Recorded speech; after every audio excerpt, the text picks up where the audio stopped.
Hello, everybody. I hope batteries are full again. Up and running for the last part of the day, the last session for today. We heard positive comments during the break. I hope they are from the deep of your heart.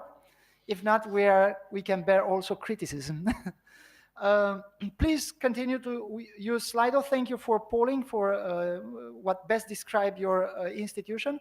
And I regret we haven't noticed that we didn't put public libraries there. Sorry for that, but if you'd like to still vote under these conditions, please use university library, and next time we will improve on that. Our next speaker today is Miro Pušnik from Slovenia. He is the director of the Central Technological Library of the University of Ljubljana, a position that he holds since 2009. He holds a bachelor degree in zootechnics and a master degree in scientific and technical informatics from University of Ljubljana. He was before this the director's advisor on digital libraries and electronic resources. He led a project and set up operating for digital library of University of Ljubljana. CTK is the central institution for consortia management of e-content acquisition in Slovenia, and the consortia is the largest in Slovenia, probably one of the largest in the region. Miro Pušnik is also the pioneer of these events. This is how we started in 2015 with the first event in Ljubljana. Even the repetition in 2016 was interesting because we associated to that half of Liber Day mini conference, we could call it, in which we try to make more popular in the region the vocabulary and the conclusions and recommendations from the Liber conference. So it is a very pioneering position that Miro assumed, and we thank him very much for giving us this support. Thank you very much, and please join me with a round of applause to Miro.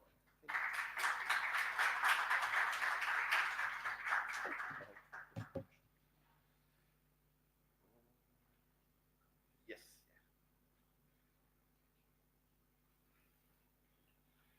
Okay. Thank you very much to organizers to invite me to be here with you today. Allow me maybe 2 sentences in my Slovene Serbian language. Dobar dan, lepo pozdravljeni. Želim da izrazim veliko poštovanje za vaš praznik, a poštovanje i do vas da ste se za praznik skupili u takvom broju. Juče kad sam ustao, kad sam počeo da šetam, ja sam mislio da sam pogrešio datum, pošto je bilo sve prazno, ja sam Beograd kao velik. Okay, now back, switch to English. Yes, I would like to do a presentation about how we did this event 4 years ago, how we started, and how we ran this event through years. And I would like to put this in a context of open science literacy. Open science literacy, librarians know probably about information literacy, about internet literacy, etc., literacy at all. But in open science literacy, I think it's a very important issue now, and it's good that everyone who is involved in research is aware of those facts I will mention, researchers, funders, and in the end, also library professionals. Maybe a few words about CTK, just to put all things in the context. We are a small library, but however, we do some functions, some operations for a university library in Ljubljana, University of Ljubljana does not own its own university library, but there are 2 libraries which operate university library tasks. One is National University Library, it's the biggest in Slovenia, and Central Technological Library, at the University of Ljubljana. We are officially, formally, we are independent public service, granted and budgeting by Slovenian government directly, and also with scientific research agency, with the 4 million euro per year. But as I said, we are joint member at the University of Ljubljana. So there is a lot of coordination in behind, a lot of, let's say, alignment with university needs. We have also another tasks. One is that we are a consortia provider for Slovenia. Here we have more than 50 Slovenian academic institutions involved into this, our consortia. Then we are also the biggest Slovenian library focused on science and technology, engineering and technology, basically, frankly to say. And also with some services and information resources, we supply also industry, especially with patents and standards. Maybe just a few words about Slovenian research infrastructure. Traditionally, is very integrated. This is absolutely reasonable because Slovenia is very small. 4 universities, 15 national institutes. So it would be out of sense to build those infrastructures separately. Problem is the budget proposed to research activities. It's only 150 million euro per year, and this means 0.3% of GDP. Although Slovenian economic growth in the last few years is one of the biggest in European Union, this is strange for me as well, data, but it's true. This budget is not increasing properly, and it's still at the level of recession. So this affects a lot on the infrastructure as well. Probably you know some parts of this integrated infrastructure. COB is well known, probably also in Serbia. Slovenian CRIS system is also integrated. And Open Science SC, this is important regarding open science because this is national system of repositories. We can say that each of Slovenian researchers now is able to use repositories within public service, I mean, without any charge or something else. Now, talking about open science literacy, we can put a question, what actually is open science literacy? If we ask people, more common people, or maybe researchers or founders, we could get some answers which are not maybe good enough. Researchers will say that this is fight against paywalls. Okay, this is open access, but it's not. It's much more, I think, in behind. Founders will first concern about saving money, and they say that this is the good way for saving money for subscriptions. It's really huge budget for very big budget for electronic subscription in Slovenia, and yeah, we are thinking about how to decrease this. When we started with these events 4 years ago, we think first to try to find out how to deal with dynamic changes in this field, in field of science, scholarly communication. Those changes are very fast, and it's absolutely impossible to get proper skills. If I talk from the position of librarian, to get proper skills through formal, let's say, information literacy courses. Things are changing from year to year, and also the next question will be how to promote open science literacy. So one point is we talked about, and we thought about how to bring knowledge to the librarians and how to promote this among researchers and founders. I don't want to bother you with statistics. However, I would like to do some, maybe just some basic of them. We started in 2015. We have 4 meetings up to now, and more than 50 speakers from Slovenia and abroad came. We put international, let's say, sound of this event.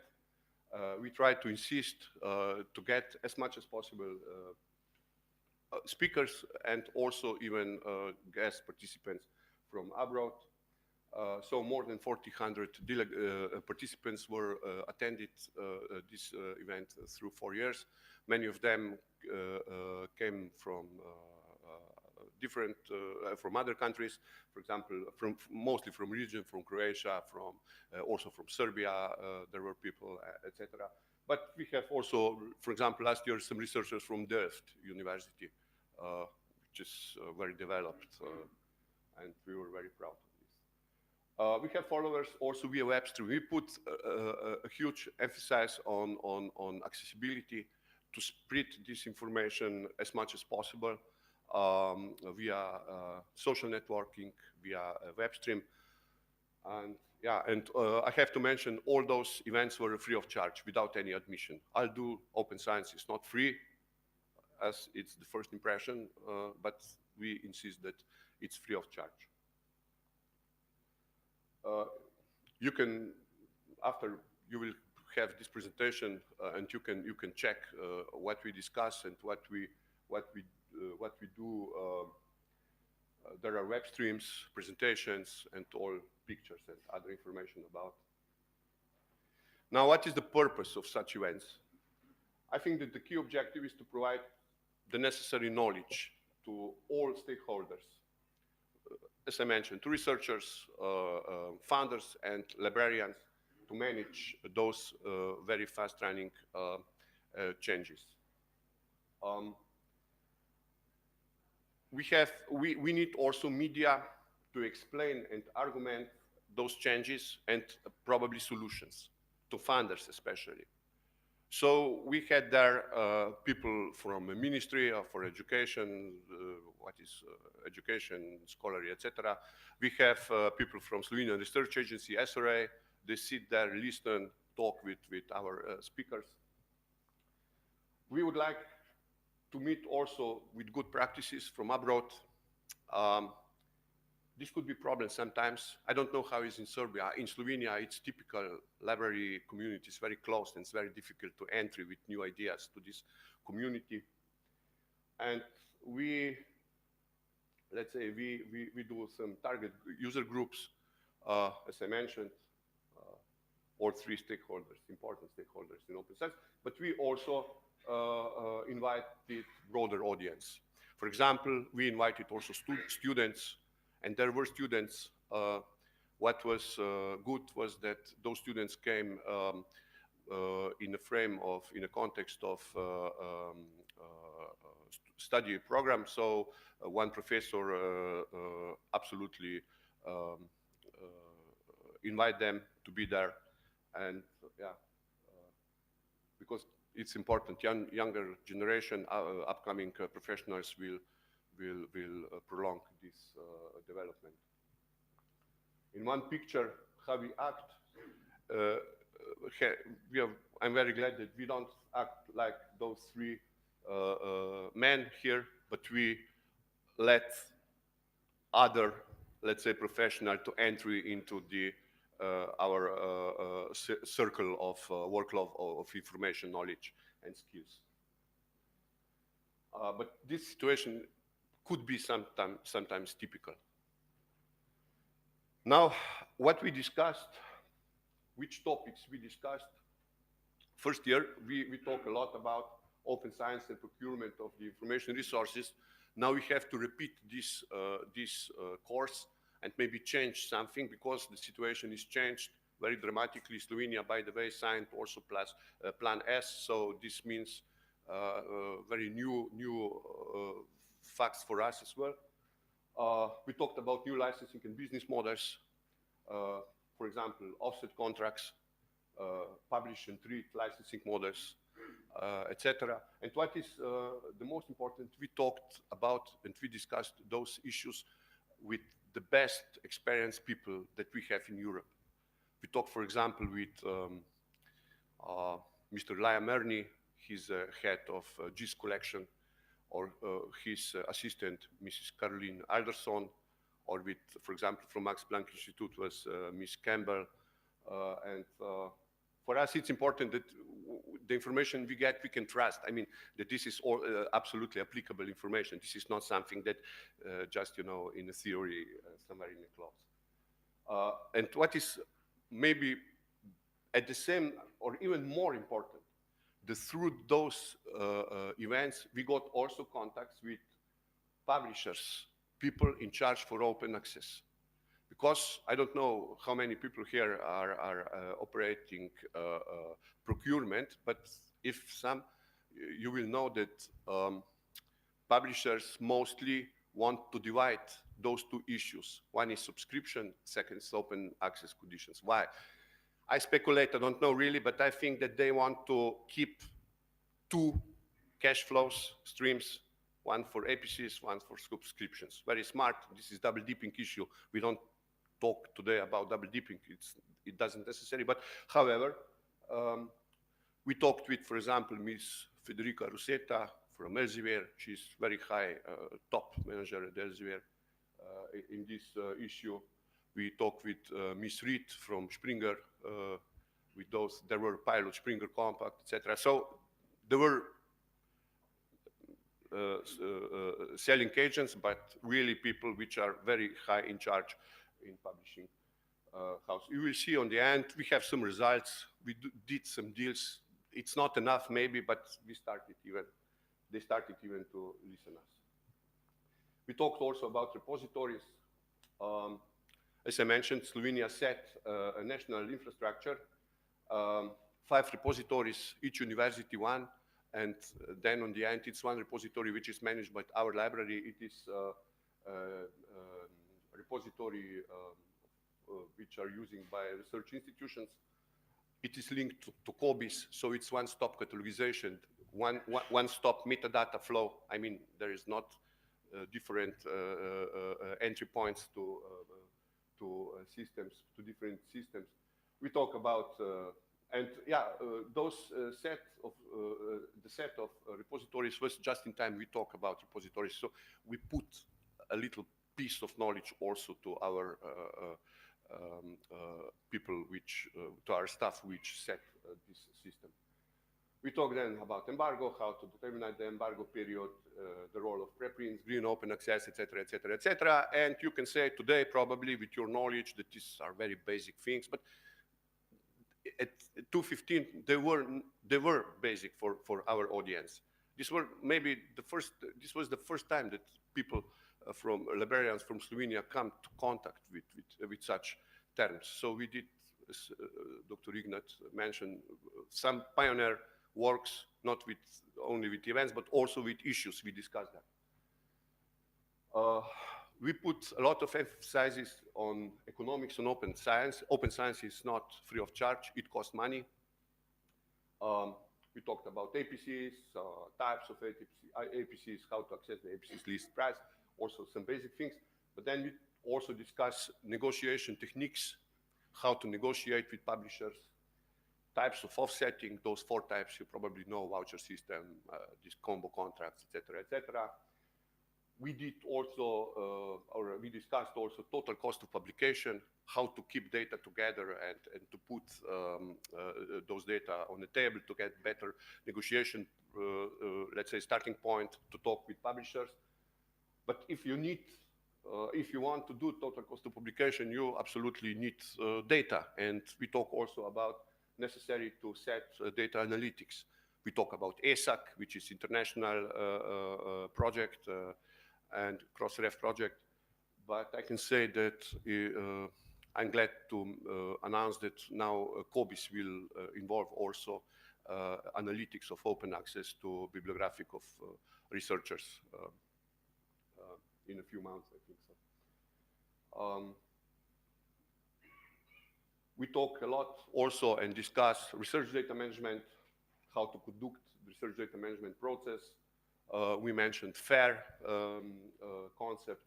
You've been told today about findable, accessible, interoperable, reusable, etc. Work with metadata, reuse, etc. What is the most important especially regarding research data?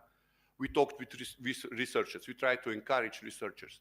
We got many concerns by researchers they put questions about ethics of such a things.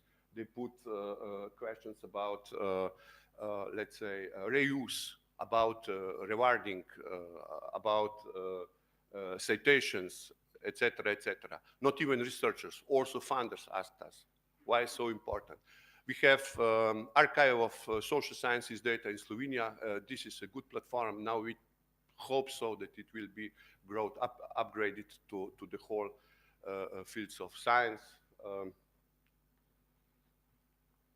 And on the end of those applicable things, we discussed also about citizen science. And this was something new. Although citizen science is not very new a paradigm and new approach, but however, in the context of open science, it was new. And we were the first in Slovenia to open this issue. And I can say that especially founders were very affected with those premises of, with those ideas of open, of citizen science, which allows interested public to be involved into research process. And this is very important for promotion of research. Especially, we go through recession, economic crisis. There were huge cuts. Research and high school education in Slovenia were cut, were most affected sectors. And what's better to promote science than, let's say, to invite people to be a part of research activities. But this is not all, and this is not enough. There are much more. First, very important and much complex things, issues, I think. And the first very complex issues is open science and research evaluation. Evaluation must be decoupled from the impact factor level of the journal to the content of article. Good article can be published in very low level journal. And the opposite could be sometimes, and it is. It's very pity to say this, but yeah, it is.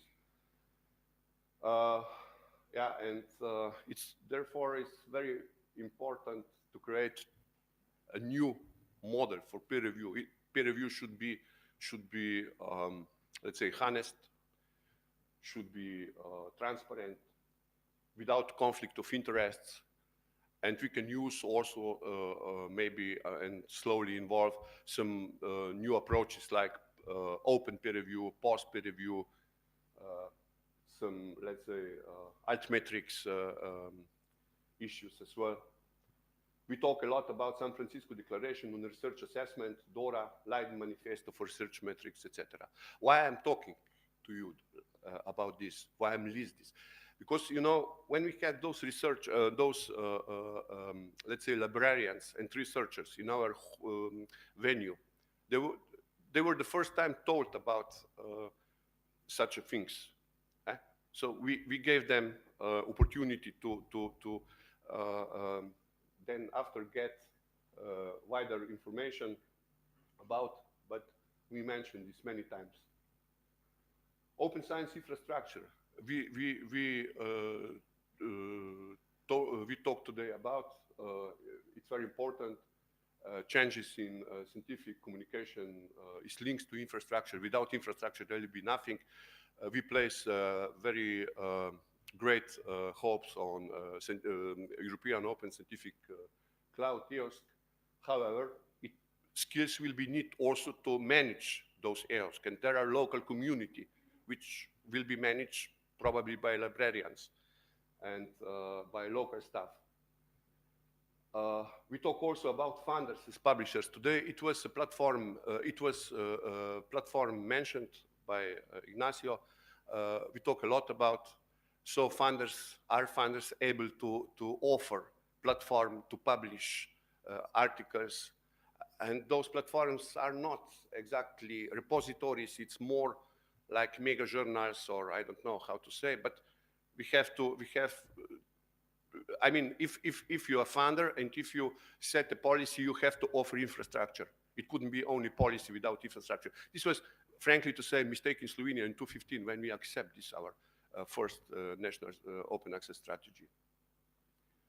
And also we do 1 year, I think 2 years ago, we do a day of university press to invite people, for example, Dr. Paul Iris, I think one of the most experienced people in this field in Europe, from UCL Press, and also people, staff from Stockholm University Press, to represent us open access university press model. And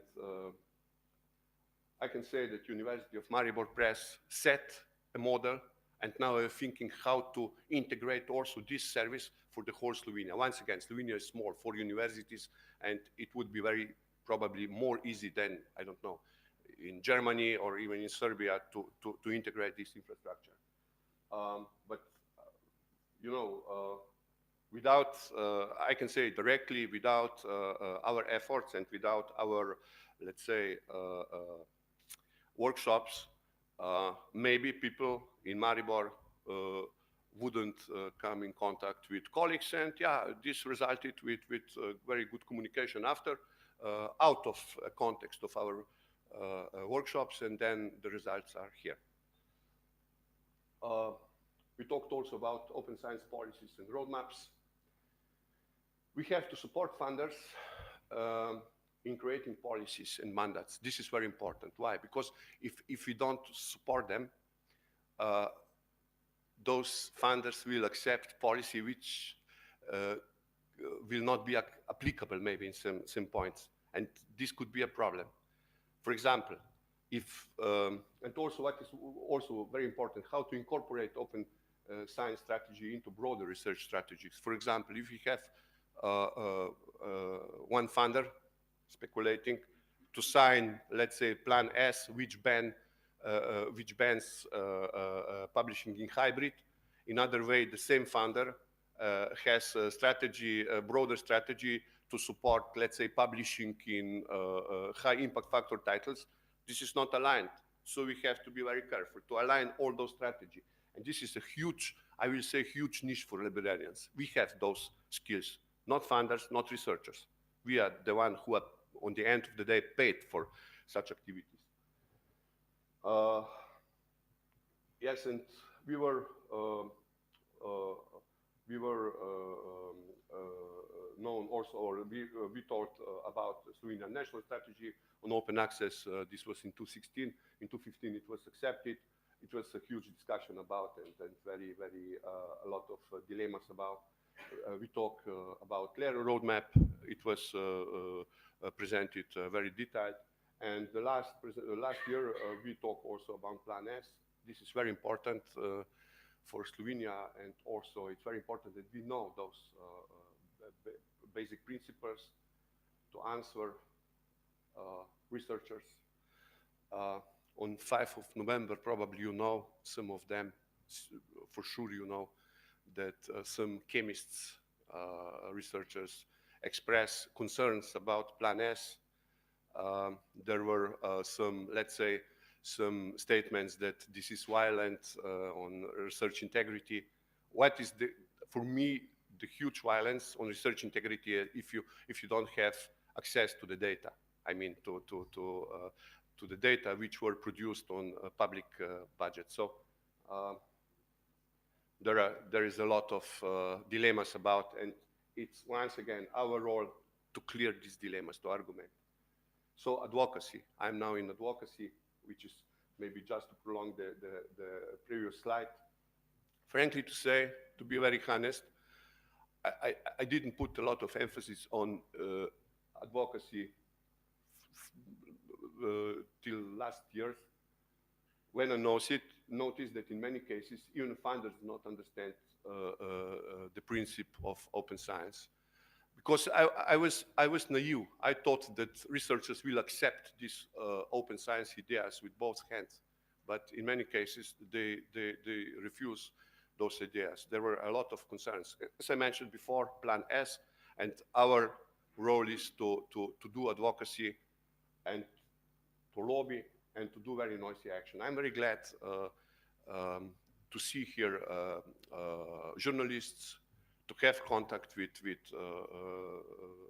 people from media. I can say also that we do some interviews regarding our event Dr. Iris did interview for the biggest Slovenian paper talking about science, and it was very, very accepted with appreciation. So yeah.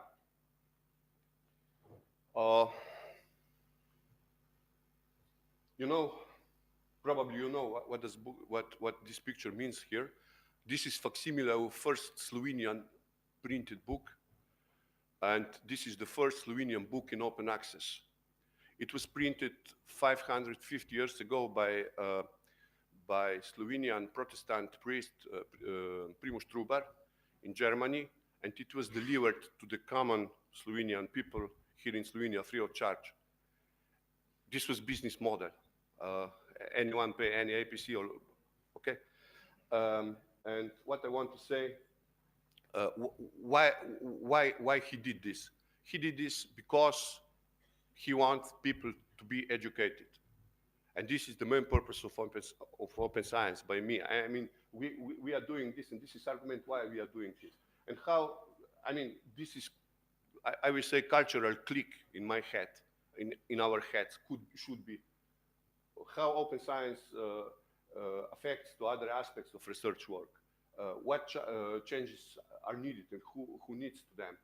What is about research integrity, etc., etc., etc. Many questions are open, and we are the one, librarians are the one to argument them. So open literacy is not only fight against paywall, it's much, much more. It's a very complex system. We have to learn, and this is the main answer why we do such events. Because we try to spread knowledge to other professionals. Here are some results.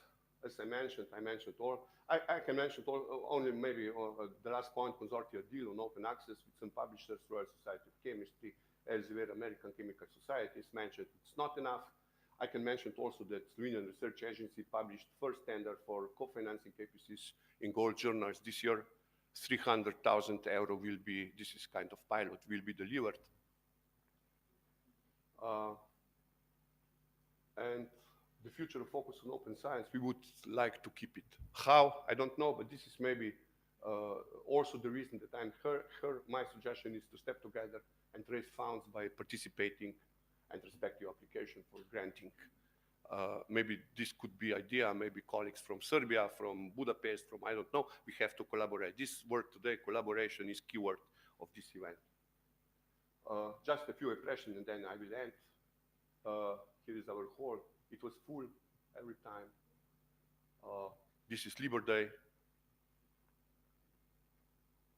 We put a lot of emphasis also on networking. Mr. Paul Iris. yeah, but you know, it's a very social thing.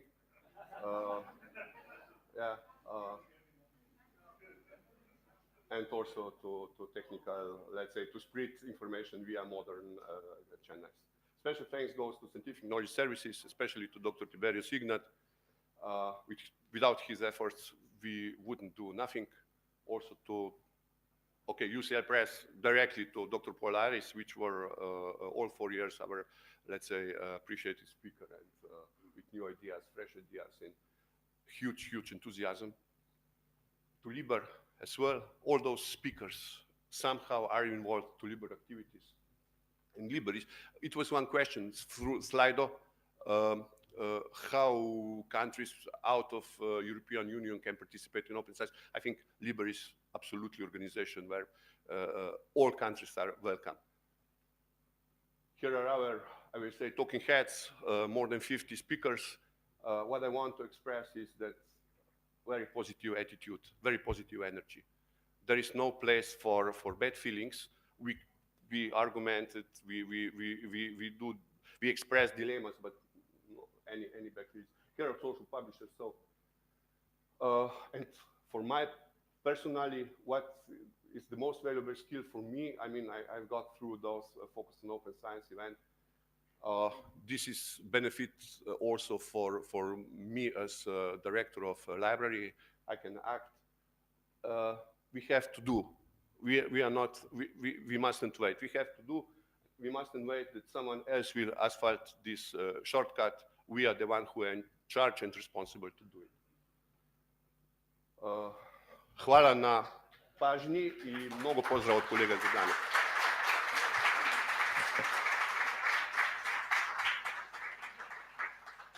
Thank you very much. Miro, if there are any questions in the room for Miro Kushnik on stage.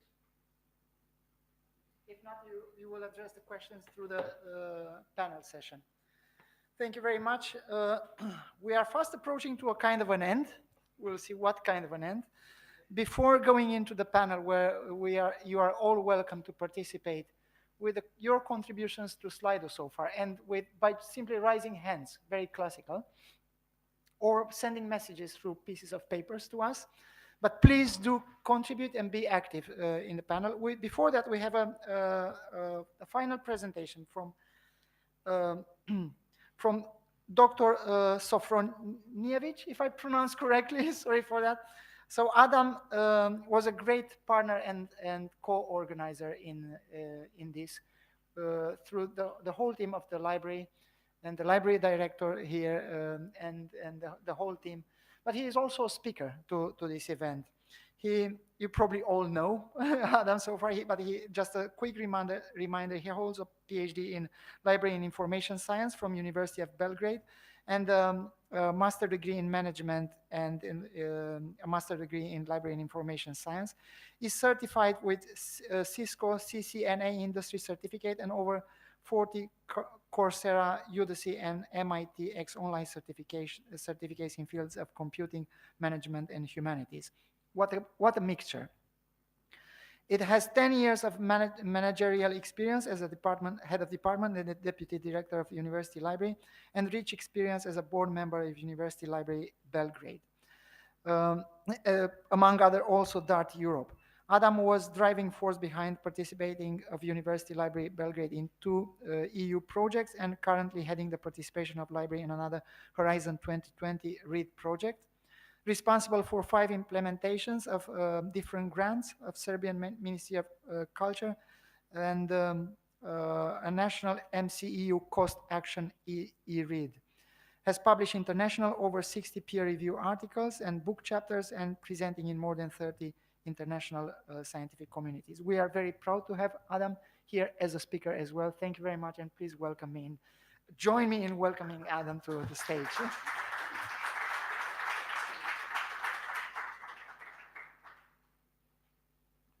Thank you very much for this kind and prolonged introduction. Thank you.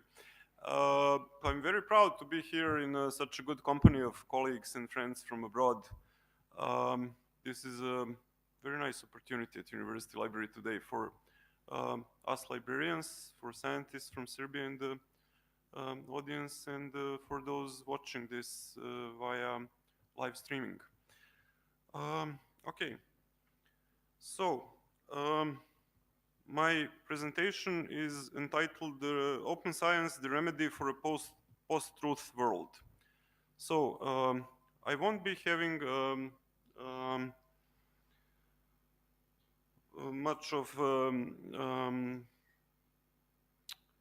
thing to say besides one argumentation line. So bear with me for this half an hour on this argumentation line. So why this topic? Because usually at the end in such opportunities, local guy speaks. So I'd be rather talking about open science in Serbia, repositories, birds, bees, everything is nice. But I have a feeling that someone has to address this topic further besides what we already heard with our previous speakers. Okay, so the question remains, why open science? So when I first started working at the library 15 years ago, they said they're ripping us off, the publishers, they're charging hilarious sums. And that was the rationale. And then the first thing coming to my mind, okay, tax them, bring the money back to the budget. I mean, it's simple as that. And then people say, well, it's unfair, they're powerful, they're mighty publishers, we cannot do that. But then there is a remedy, antitrust law as it is, some kind of remedy. And then there are other rationales. We heard a lot about those rationales today and during previous events addressing open science and open access. But everything about those rationales is mostly that they are 20th century rationales, industrial era rationales. And now we are in 2018, where those rationales are no longer holds. So we're in 2018, it's a golden age, somebody would say. There is a very nice Twitter account, I suggest you look it up, Human Progress. There you will find marvelous statistics about how good we are. This is one basic statistic, like we're exponentially getting better, much richer, everything. So you can look a lot of statistics, I won't bother you, how people are living longer in Ethiopia nowadays than they lived in Finland 50 years ago, etc., etc. How they're more rich in, I know, some faraway Asian country than in whatever, France. So very nice statistics. But then if you look out of the window, people are not really satisfied. This is a famous story of a Finland National Library where they have a crowdsourced OCR correction program. They asked people to correct their OCR newspapers, and it was going fantastic, like a marvel. A lot of people coming in and typing in, and they say, let's make it even better, and they gamified it. And then the phone starts ringing and everybody is angry, and they are saying on the phone, we're not doing this for some stupid game, we're doing this for Finland. We don't want it to be better, it's good as it is. So basically, people are not very happy with our golden age. That's, I think, very common on the streets. So the question remains, why open science in 2018? So first we need a rationale, to find out the rationale, why we are doing it. I mean, we are still doing it for 20th century reasons. They're still ripping us off, and they're still mighty powerful publishers. But there are a lot of more rationale today because it's a new world. And then we don't know because we're not still, we still don't know about the rationale, so we don't know why open science. So let's try to answer the first question first, rationale. So in order to answer this question, we have to look around and see what is 2018 looking like. Well, it looks like a tectonic shift.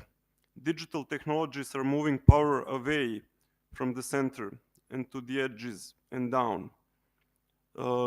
This is a statement by somebody well acquainted with this power thing, retired General Michael Hayden, former head of CIA and NSA, so he knows something about these things. And we know ourselves. 20 years ago, nobody could look at the satellite photos but two superpowers. Nowadays, everyone can look at the satellite photos and see what's going on in Northern Korea, whatever. So what are the consequences of these tectonic shifts? Well, first, institutions are eroding. And then there is no need for mediation.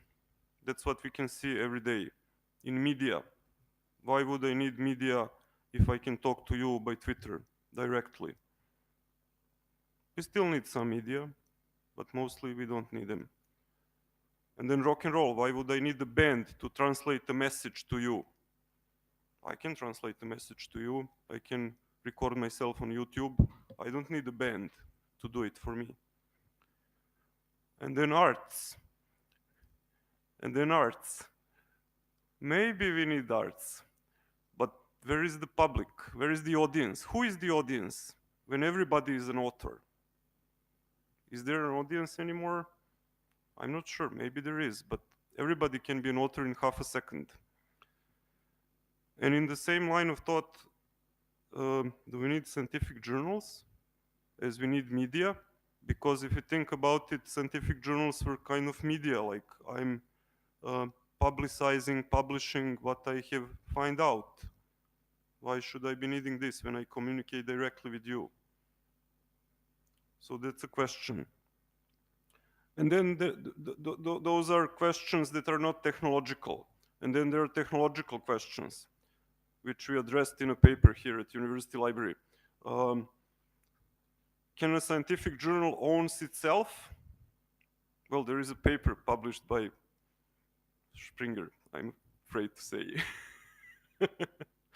Well, doesn't matter. It's based on a cryptocurrency thing. It's a paper that is, it's an idea, proving that it can be, that it's feasible. Because if you're a program, you cannot go to a bank and trade in euros or dollars, but you can trade in bitcoins online.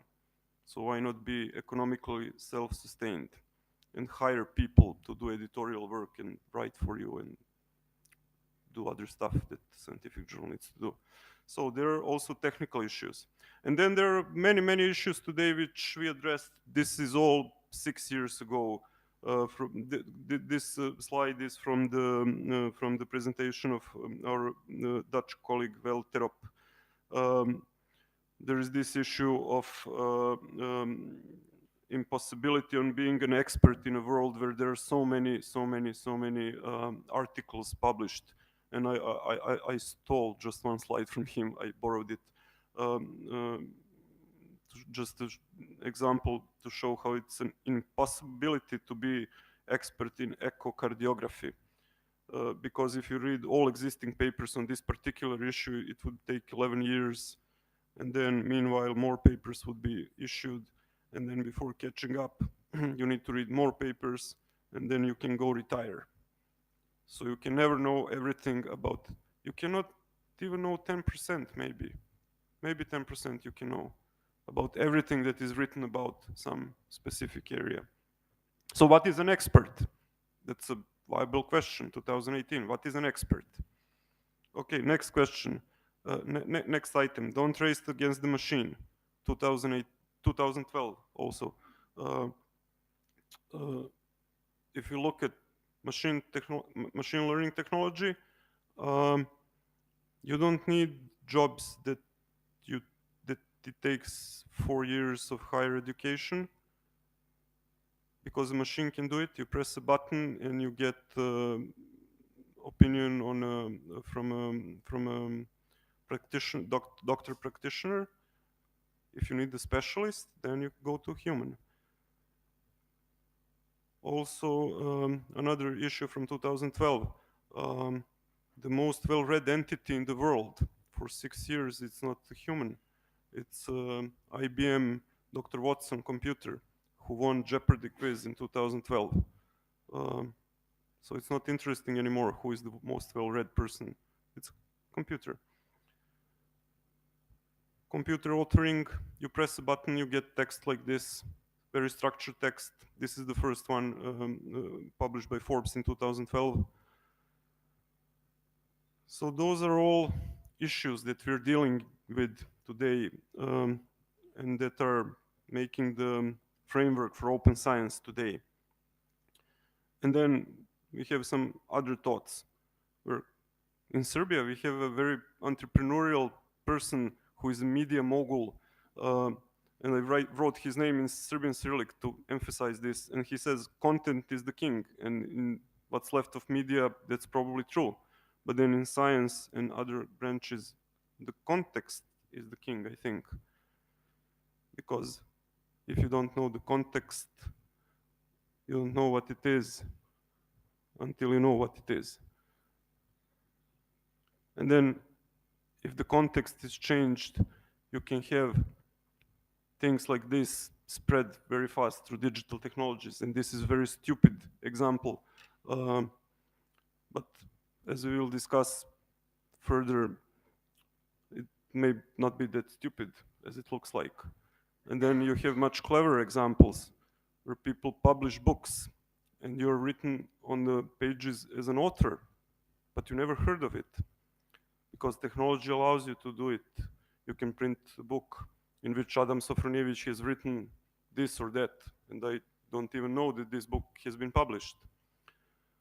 And then if you think about people who are more important than me, you can think that somebody would like to publish their books on certain issues.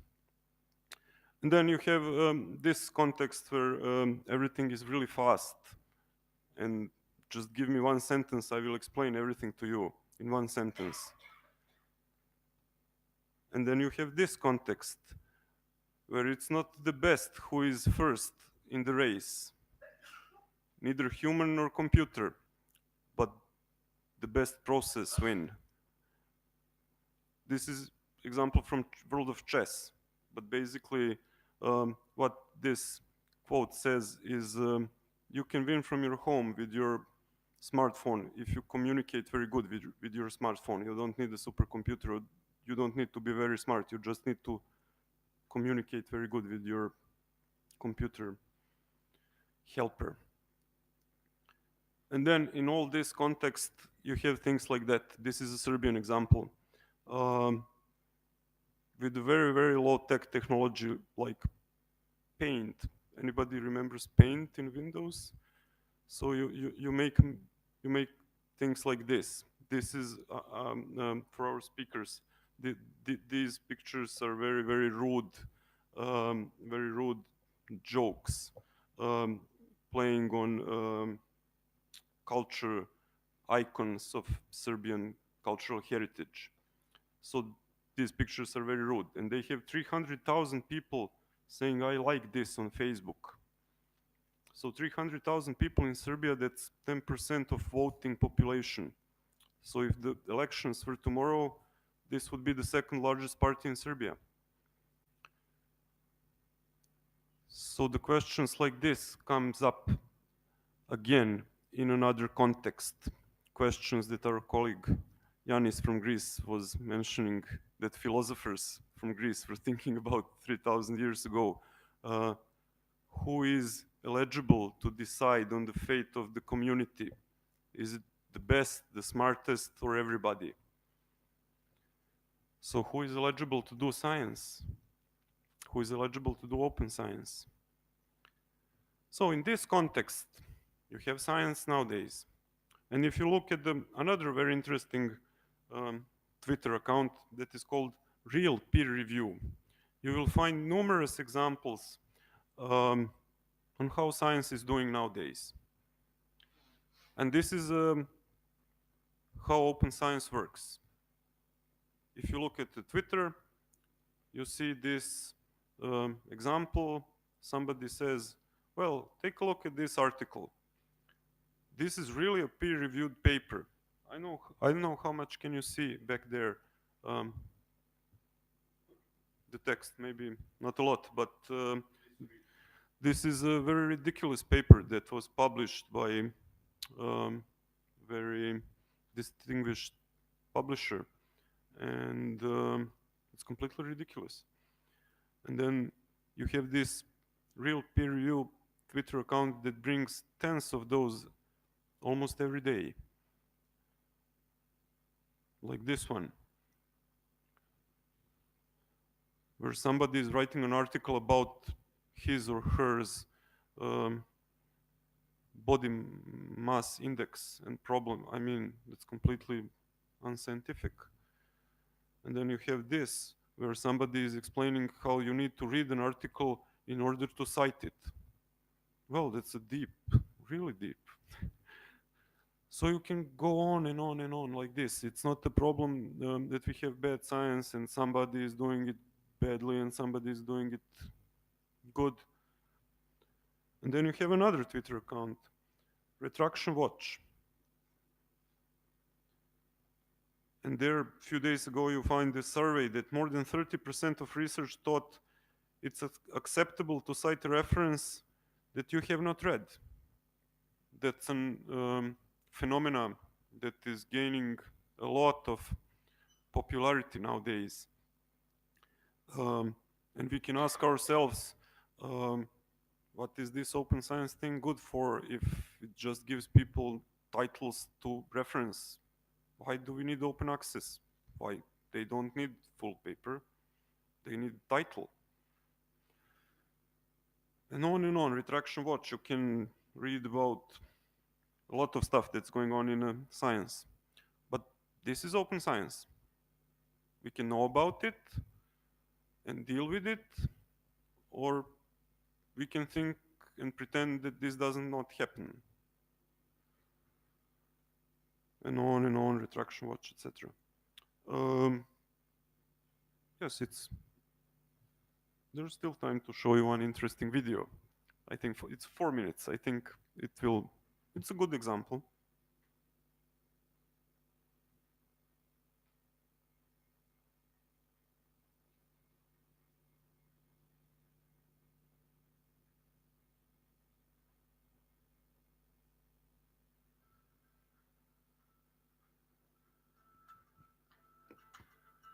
There's been a lot of talk about identity lately, but how far does it go?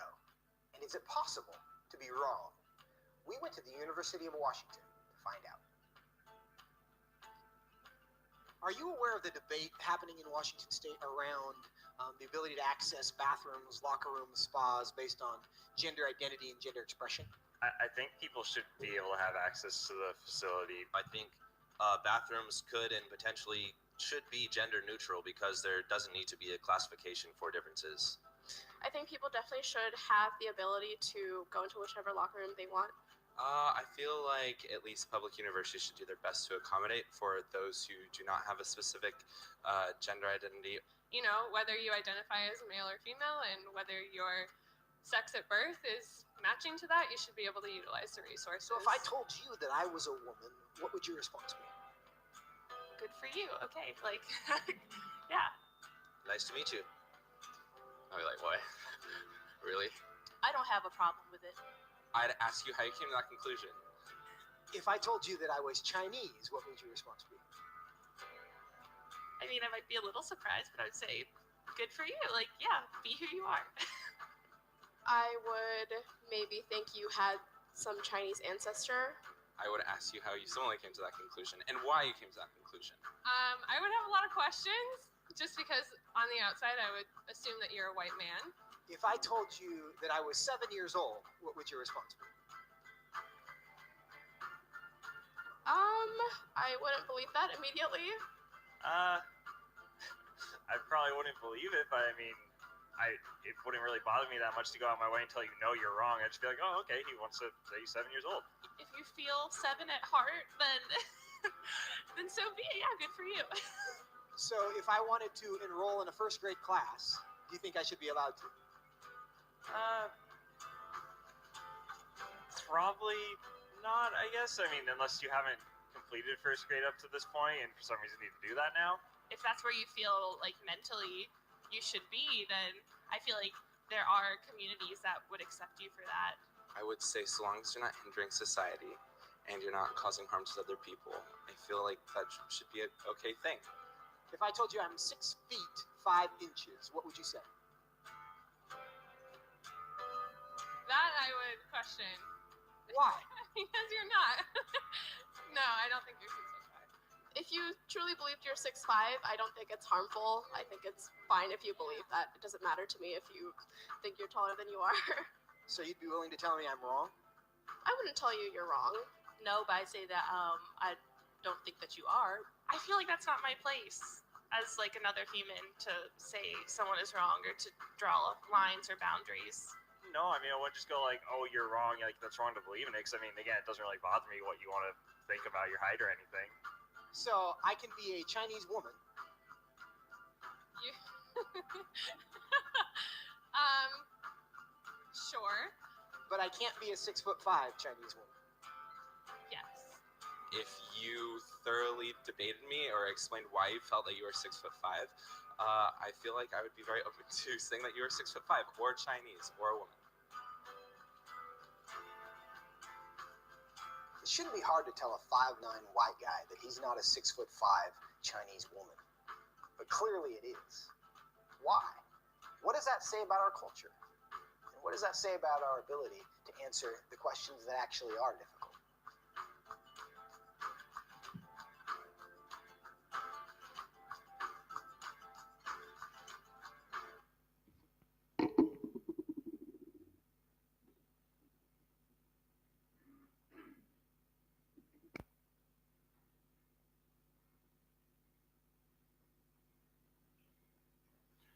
Okay, so this was 6 years ago.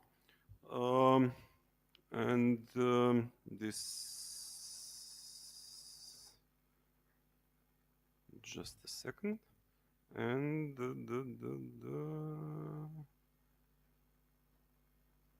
okay, and this is today. It was two days ago. Like the guy is asking the court to verify that he is not 69 but 49 because he cannot get a loan, he cannot go that well on a dating site, but he cannot get a loan. If a court approves, he can get a loan from the bank, etc., etc. So, is there any truth out there left? I mean, the science was about truth in the beginning and lately, but nowadays it seems that truth is very questionable category. And there is a strain of thought in Western civilization coming from, I won't quote ancient philosophers, but some more modern ones, like 15th century and 19th century. And then today, we come to this: nothing is true and everything is possible. You can be 20 years younger if you wish to be 20 years younger. That's what Pico della Mirandola said 500 years ago, basically. You can be everything that you want to be. But if you can be everything that you want to be, what about other things? Is there a reason to study these things scientifically, or we decide what those things are? So, in 2018, we have multiple truths. And if you remember what retired General Michael Hayden said, power center has been moved towards many individuals. So there is not one institution anymore that can verify the truth or say, well, we did the proper scientific process and say, this is it, this is white, it's not black. Now we have many individuals who say this is this shade of gray or that shade of gray. So we have decline of faith in institutions alongside this. This is another problem because technologies are telling us we can very quickly find out almost everything about everything, but about institutions, well, it's more difficult. So there is concern and doubts about institutions. And then science comes to a slippery slope. Scientific process has become too complex and there are too many results. And the models that we use to digest these multiple results, like in media, they're not, or like in a library. 10 years ago, we were saying in libraries, well, I don't know nothing about that area of expertise. Let's use experts. Well, that's a shift from 20 years ago when a librarian would know the proper book.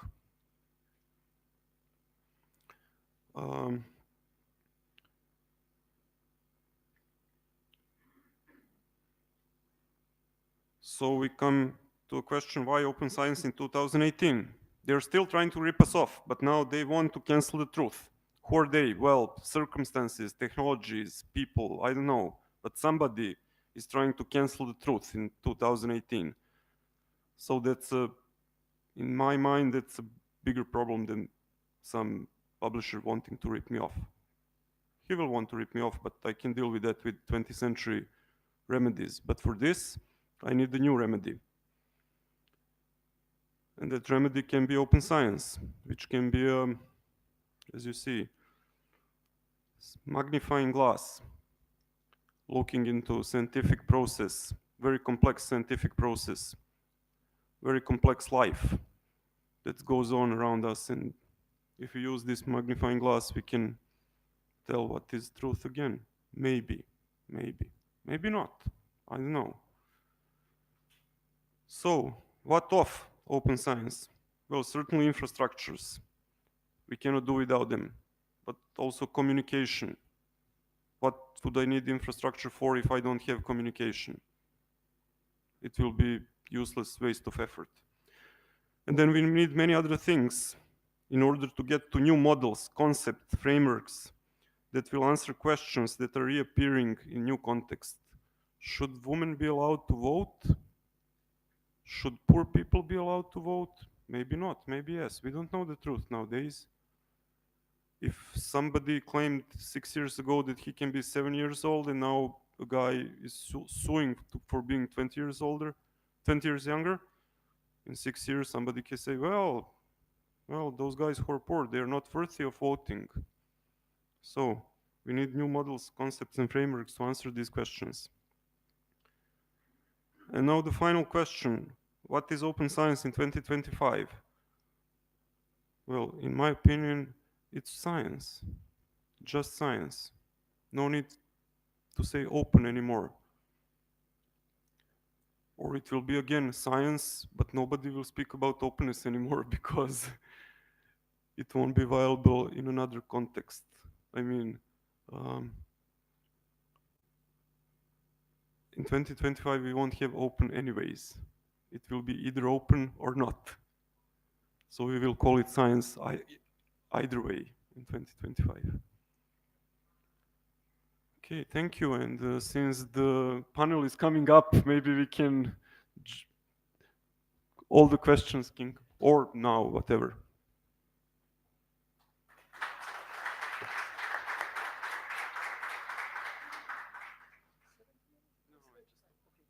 Thank you very much. Is there any questions for Adam right now?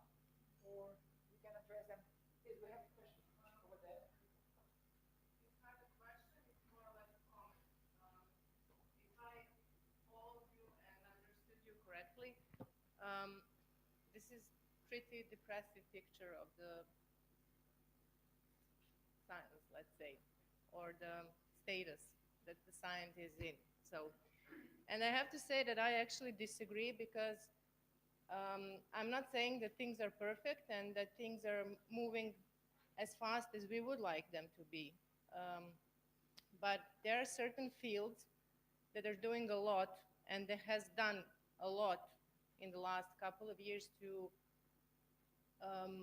improve the quality of scientific data that has been published. And it's actually, so you have new forms of publishing.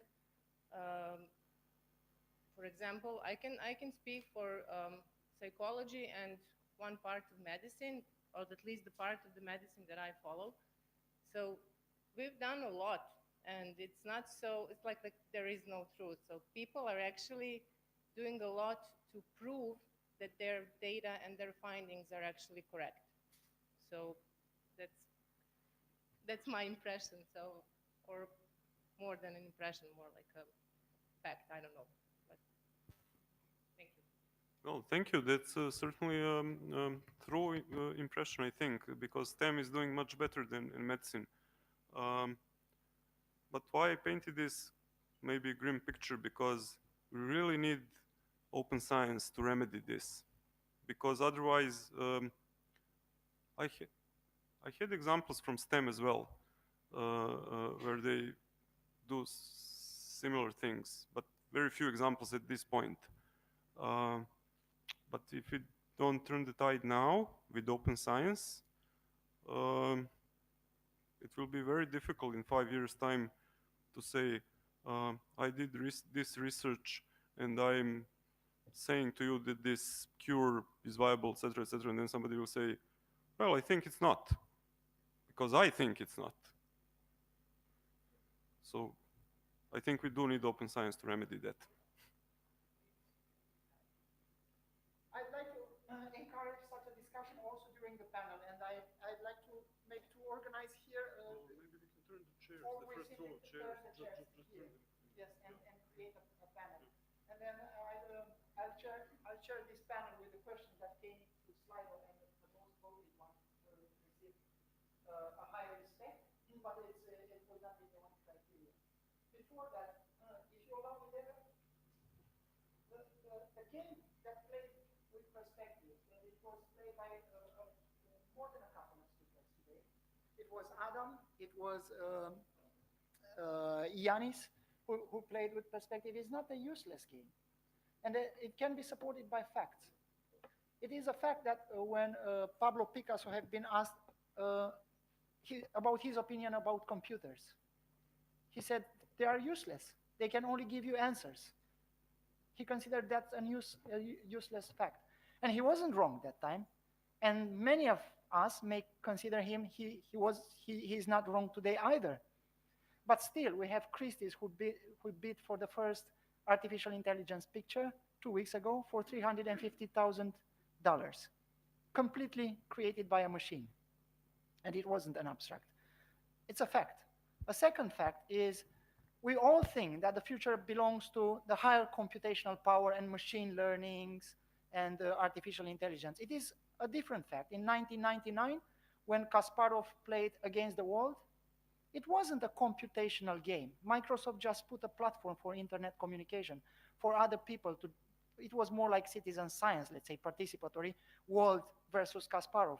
And it wasn't the machine who put Kasparov in difficulty. He said that he lost control of the game because of a 16-year-old participant, Irina Krush from Odessa, which reminds me that we've been invited to Odessa next year. And she hasn't been even grandmaster. And she introduced a novelty in chess, which was adopted by all participants. And it was the first time, and probably the only time, when Kasparov lost control of the game. It wasn't computers, it wasn't computational power, it was access to micro expertise. And imagine how, well, this is a fact. Imagine how much we lose but not being able to create open science and create ability to access micro expertise. Maybe a third fact regarding this is, and I'll finish here because it's not my role to comment on this. I think I forgot the third fact, to be honest, by having long. But it is the fact that we say we progress a lot. We progress, but we think on open access, fair data sets, which means open data sets and so on. We are not thinking about peer reviewing software and methods, scientific methods. There's no progress on that. There's no much progress on open protocols, which allows a true reproducibility of experiments and demonstrations. And 2 big projects on reproducibility, they just failed because scientists decided, and policymakers and all the crowd decided there is not worth to invest so much money to demonstrate the reproducibility of research conclusions. How odd is that? Maybe with open science we have a chance to do that without much efforts, maybe with crowdsourcing and people just participating to that. So sorry for intervening in this. I just try to give facts. I regret forgetting the third one. And I kindly invite you now to address questions to the panel. And I'll start with, if you don't, while you turn the chairs, I'll start with the most voted question.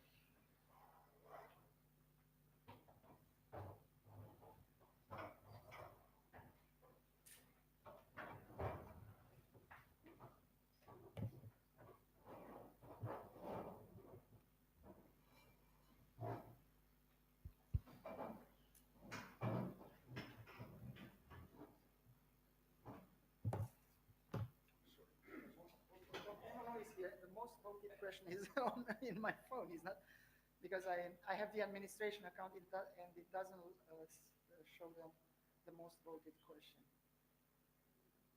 The most voted question is coming from Mr. Andrei Kvetic, and it was, I think, also the first question.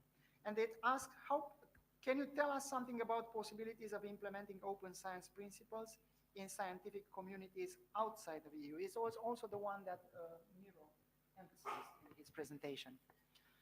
So as a rule of house for running this panel, the general questions like this one, it will be run over the panelists. And if the answer is sufficient enough, we'll leave it there. If not, we can have another round of answers on that. If the questions are more specific, then it will be first routed to the respective panelists, and then to maybe a couple of others. This one is a general question, and I'd like to start from that end, from Miro, to answer on that. Please be aware of time, so try to synthesize the answer. This is valid for everybody. And thank you very much. Thank you. Yeah, I just want to repeat my, let's say, comment through presentation. I think that one very good and let's say quality starting point is to be as much as possible active in collaboration with other, let's say, professionals, especially in LIBER. I think that LIBER is focused on this part. Other organizations, I don't know, but I think that they are not so focused as LIBER. And yeah, Spark Europe. Yeah, I'm sorry, yeah, but I'm talking about those librarians, professional organization. Okay, Spark, etc., etc. There are most of them, but I'm talking about LIBER, like cover of. For example, if I compare with IFLA is not such active in this field. I want to mention also Science Europe. This is also not, I would say, political organization. It's professional organization, and there is no borders. I know for Switzerland and for Norway that they are member. I don't know if Serbia, but I have to say that in Slovenia we have support by Science Europe also in this field. So there are many instruments, and I'm not very sure that just European community would put borders in this question just because one country is not member of.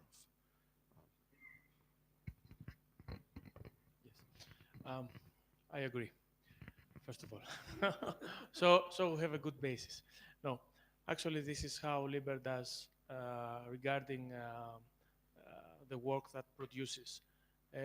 When you go into the LIBER website, you will find plenty of stuff that you can download, you can read, you can implement, you can take back home, back to your office, without being a member of LIBER or a member of a EU country, Eurozone country, whatever, kind of borders, and we would like to set up. So actually there are no borders. This is the first thing. The second thing is that LIBER, one of the enablers that has in its strategy is that is doing a coordinated work with other library associations all over the world, like the Association of Research Libraries, the Canadian Association of Research Libraries, and so on.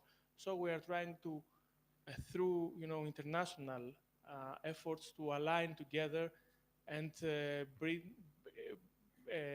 the practice that we are doing close. Now, the third thing that I would like to say is everything that we discussed here, we can. It's up to us to make it open, to make it attractive to others to take. I will give an example from my own. Maybe it's not, very, very relevant, but it's a recent experience. We had the Open Access Week a couple of weeks ago, and we issued a guide for our researchers. And I had many people asking, can I borrow this? I said, no, you cannot borrow this. You can steal it. Okay? Steal it. Take it. And then I understood that what make them ask was that I didn't put a license, like those bronze articles that we said that exist. I didn't put a CC license on the document, and that's why they kept asking me. So in my mind, everything was open, everything was free to take and use it. But because it lacked of this license, people were very afraid of taking that. So we do work, we make it open, we invite people to learn from this work. None of us is privileged to have access to this content. It's for everybody, otherwise we don't practice open science. Well, I would like to make a couple of points, and they're probably points that have come from the discussion with the LERU rectors, the 24 or vice chancellors of the universities in membership of LERU, the League of European Research Universities. And I think the rectors would say a couple of things. They see open science as potentially a global movement. So we have talked a lot today about the impact and development of open science ideas in Europe, because that is our focus today. But for open science to sweep the board, to replace the current orthodoxy, and to address some of the challenges that Adam has posed about how society and institutions conduct themselves in a post-truth world. Open science has to predominate across the globe. So that means that other continents have to be involved in the discussions that we're having here today in Belgrade about publishing, about evaluation, about rewards, about engagement with society. So the way LERU is trying to encourage that debate is to do two things. One, to see Europe as a leader in open science across the globe. And that's why Tiberius and I have brought the workshop here to Belgrade today, because we want you to be part of that European movement, to offer leadership at a global level on how you can make a difference, how individual universities and research institutions and libraries can make a difference. The second thing that LERU is doing is working through something called the Global Council of Research-Intensive Universities. This is a grouping of university consortia from across the world that LERU has inspired. So LERU is the founding member of this global consortium. And what we are doing in the Global Council is to present the ideas that we presented here today to an international audience, to get them, to try and get them to buy into the principles and the implementation examples that we're suggesting, that we're trying in Europe, that we could introduce or could be introduced elsewhere in the world. I think that is a discussion that will bear fruit, but it will only bear fruit if we in Europe take the lead and do it first. So I'm hoping at the end of today, you will have decided, or you will have thought about one or two things you could do as a result of today that would make a difference, that will feed into this global discussion about how we change the current orthodoxy into something completely new. So I think I might say something a bit different to my colleagues, although I agree with them. Want to add something? I think this is all about context, and I think you also said that. So if I'm curious about your question outside of the EU, even within the EU, we're not the same in any way. I mean, maybe the reward system is very similar, but if you think about maybe some of our values, our financial systems, the politics, the decisions, the policies that drive us are also quite different. So for you, if you want to make this happen here, the most important thing is to find peers and countries that are similar to you, and where you can kind of find out from Spark Europe or others, you know, who are my, and you probably know them already, but, you know, who are the countries, you know, who I can kind of, they understand my need, my struggles here. This won't, so this particular thing, it sounds great, but it's not going to work right now. That might take another year or whatever. So I think what's also really important is to not see, you know, the big EU working and driving things forward, but also on individual levels, who can support you and who are your peers. And then another thing is, outside of the EU, I mean, I talk to my American colleagues or Australian colleagues, they're also in a very different situation to us. It is true that Europe has really been leading on open access, and research data is very strong in Australia, etc. So it's very good to look out and to be inspired and to show that others are moving forward, but also to really make it happen and to speak with those who are struggling like you. That's really key, I think. I'm not quite sure why you asked that question, but I was thinking maybe that's a key thing to think about, that, the context is really, you said it's king. The context is king, and it really is. Yeah. Okay, in 20s and 30s, there was a big discussion in a communist movement between Stalin and Trotsky. Can a revolution succeed just in Russia, or do we need a global revolution like in every country? So I think the open science is in the same position. Can it succeed just in EU, or can it succeed, or does it need all the world, global world, to succeed? Because world is a globalized place, and we cannot have a change in one particular spot. It will, as we learned in 1919 Berlin Wall situation, it will never succeed in a particular place. That's one thing. And the other one is that open science is a golden opportunity for countries outside of EU, because it opens up the gates to knowledge for free or very cheaply. And if this opportunity is not used, you can just blame those guys who are not using it. Well, not much to add to all that has been already said. I just wanted to mention also the European Universities Association, because we already there sharing a lot of practices with colleagues from Serbia and from other countries outside the EU.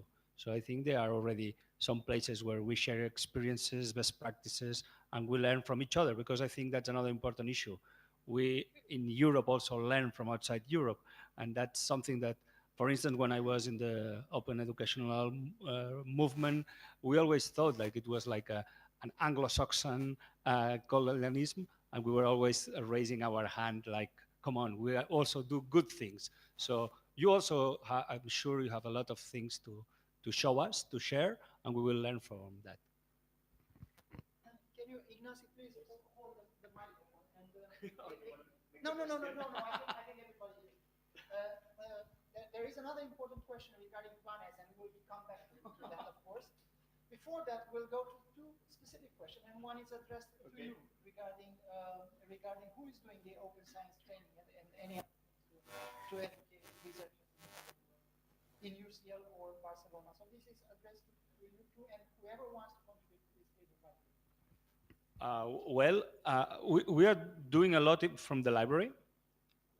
We are educating from the library on, I see here, copyright, research data management, but we are engaging other parts of the university to collaborate with us. For instance, we have this group working on ethical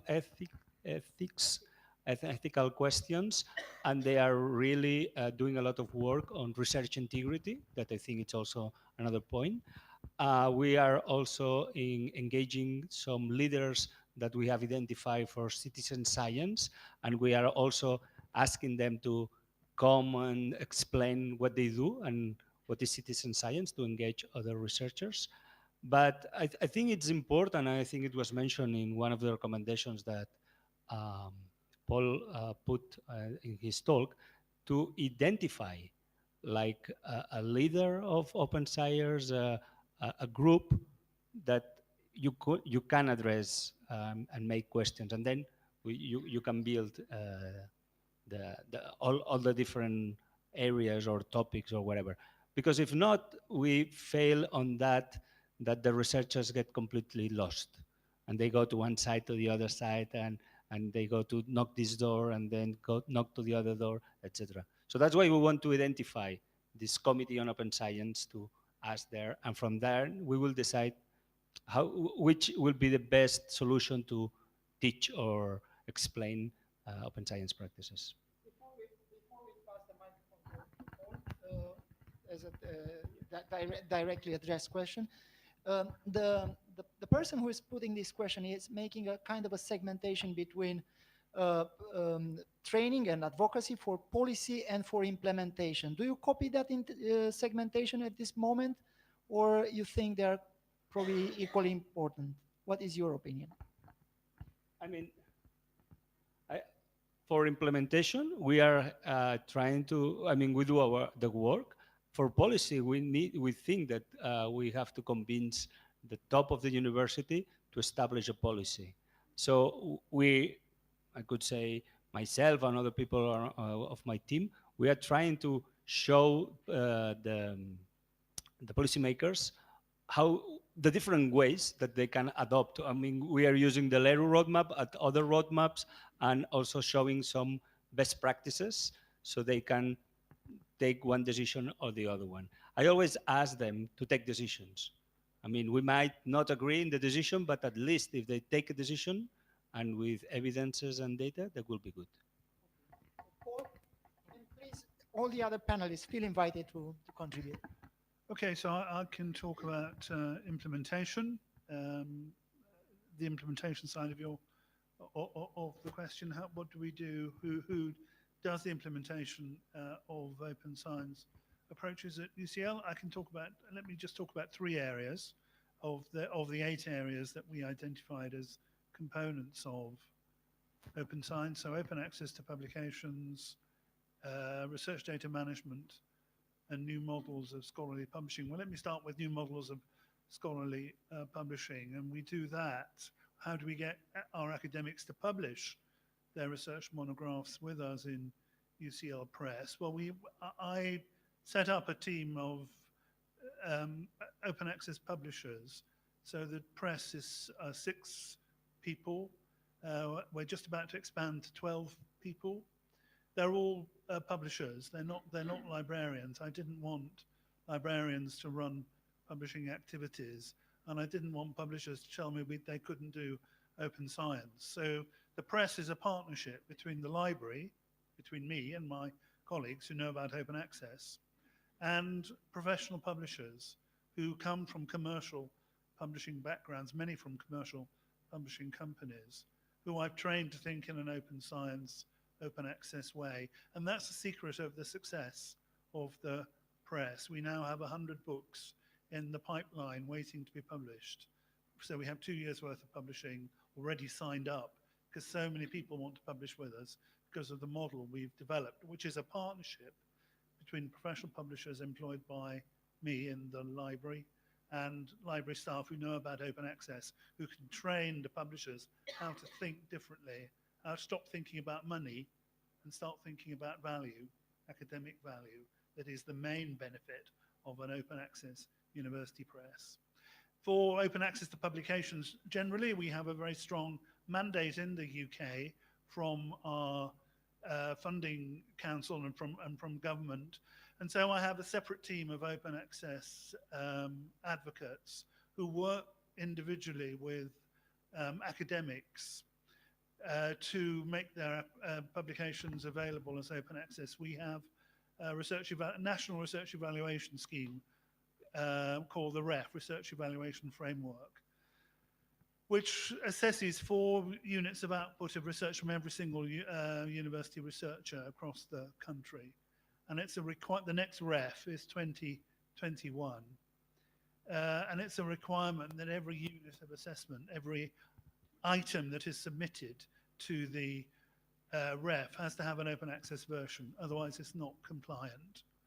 So that means I built up a team, quite a large team of open access advocates in the library who do nothing but work with academics to ensure that they comply with the open access requirements for the REF, because the REF determines millions of pounds of money coming into the university through research grants, and it's all done in a league table. You have to be top of the league table to get most of the money, and we are top of the league table, or we were last time, and we rather need to stay there this time. So, and the open access team has done really well because it's made open access popular with academics, and every academic I talk to or comes to talk to me has nothing but praise for the open access team because they've had individual guidance and individual tuition on a one-on-one basis about how to comply with their funder requirements for open access or how to make their outputs available as open access. So our compliance rate is something like 80 to 85% per month. We measure it every month. So 80 to 85% of all the research outputs that UCL produces do have an open access component and available in the repository or in an associated repository. Of course, it needs to be 100%, but we're starting at quite a good starting point now because of the advocacy that this open access team has built up. So we're starting at 85% compliance. We need to build up to over 90%. And then the third area, research data management. We have I've started a separate research data team. These are new posts. These are all new posts. I didn't redesignate any existing posts because I didn't want the library to stop doing things we were already doing. So I had to go to the university and argue for money, quite a lot of money actually, to fund these new posts. So new posts in the press, new posts for the open access advocacy team, and now a new set of posts for the research data management team, where we'll be doing the same thing with research data that we've done with publications, about training and advocacy to get academics to share their data and make it available for reuse and for disclosure through the European Open Science Cloud. Thank you. So I think, libraries are doing a fantastic job to train on open science, and we also heard that from our colleague from Slovenia. I think something that we could be doing more on, which is a real pain point, is on licensing and on copyright. So providing more clarity on that, and not just for the authors, but also amongst the librarians, that they're all on the same page. So I think that's key. But also if we're thinking about training researchers, there are some really interesting new movements where you're actually engaging more with researchers who are teaching their peers about open science. So for example, at Delft University in the Netherlands, or Cambridge, Manchester, and a few others, they have programs where they train researchers to teach other researchers in those fields who understand the disciplines, and then they bring them together every 3 months to share experiences, and then they go out and tell their peers again about what they need to do, or talk about the struggles. And these are young researchers, so it's like an added point for them, and they also learn presentation skills and all sorts of things. So I think that's a really interesting way of how, so it's not just, just coming from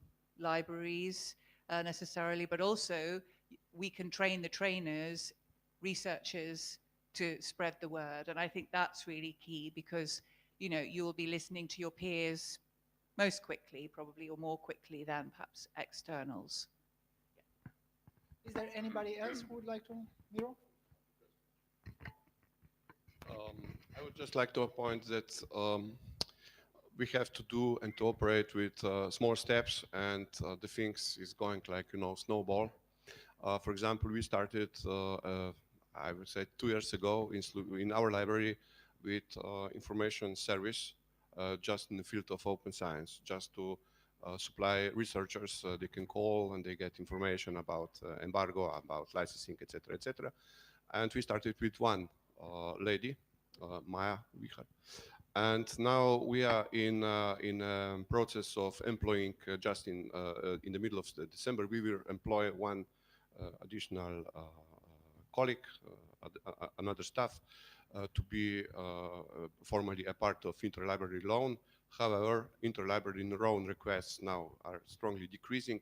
We try to transform a part of interlibrary loan to, let's say, open science support. We will do it, we will operate with APCs, with corresponding authors identifying, etc., etc. But I want to say, it needn't to invest a lot at the early beginning, but we have to insist. What is important is that we put open science support and open science as a formal duty, not as a partial job of some volunteers there in library, but as a formal duty, and to employ staff. And we needn't new staff. We just have to, let's say, reskill and have to additional structure of skills for colleagues which are now employed in a library. A couple of remarks from my experience in Greece. You can have something done in the institution and something outside of the institution. You can have something formal and something less formal. In Greece, as a consortium, we have undertaken a very large project in order to develop a research data repository, one for all institutions, okay, for all universities. Right now, we have 22 universities. We are in the process of merging them.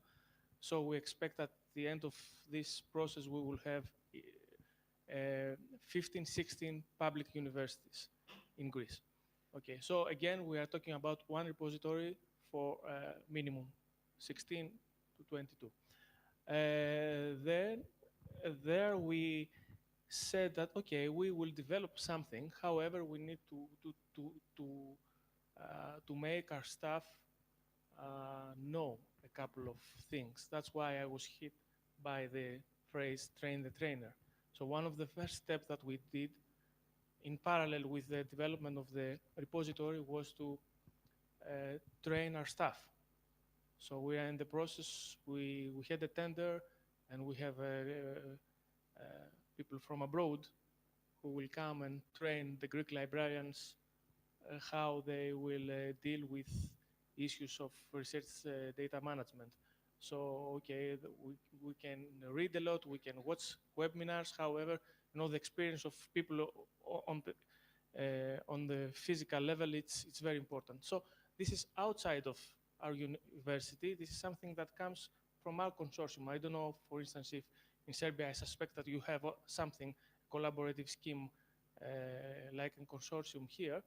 You can take this initiative. This is formal because it's under the umbrella of the consortium. Now, train the trainer. Foster has published an open science trainer handbook. It's written in English. It's a long document. If I'm going to train our people in English, for sure they can understand, but it's better to translate it in Greek. That's why a group of people, 2 librarians and 2 researchers, one from political studies and the other from chemistry, we coordinated this translation so that people can understand easier. We also, together with other colleagues, translated the subtitles of this documentary that has been released, paywall. And all screenings in Greece are now in Greek. Okay, people can read, not just hear and understand English, but they can read this is very helpful because it helps you convey the right messages and also allows us to, let's say, establish a terminology in Greek.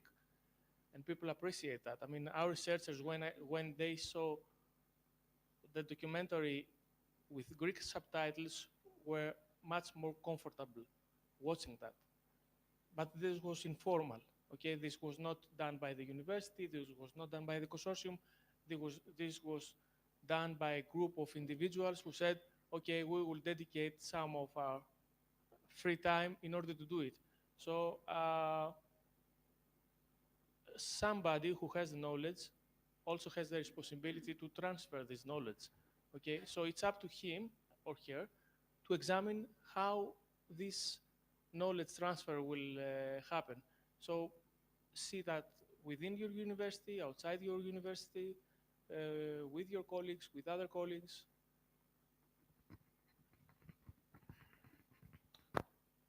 If we are done with this question, the agenda will be, we have another half an hour. And the agenda would be to pose another specific question, which is referring to publishing in open access, and then, without procrastinating, to come back to the Plan S question. A short comment regarding the answer that were given through this question. We all see it's not Charlie and the Chocolate Factory. So the common sense prevail. You have to put perseverance to be decisive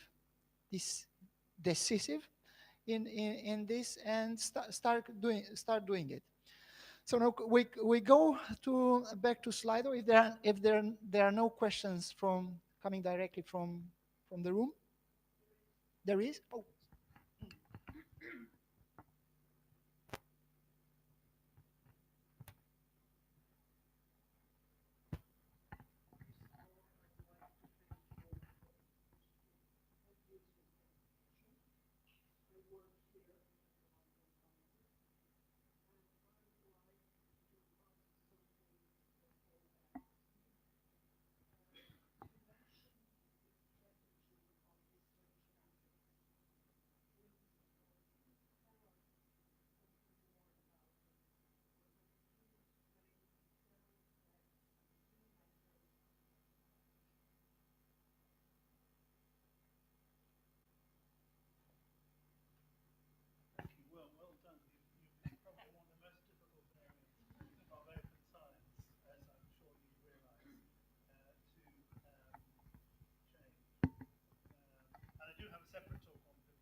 which they now accept is probably not the best term to use. So although I used it in the slides, because that's how the Commission refers to it, what we really mean are new forms of metrics or responsible use of metrics. Alt metrics is actually a commercial product, so it's not really very helpful to talk about open science in terms of commercial products. So in the metric space, there are a couple of movements which the Leroux roadmap takes account of, which would, if accepted by everybody, completely change the way that we evaluate quality in research outputs. One is the San Francisco Declaration on Research Assessment, which all Leroux universities have signed. And amongst other things, the San Francisco Declaration says that you can't use journal impact factors at article level to indicate quality in individual articles, because they show absolutely no correlation with the academic quality of individual articles.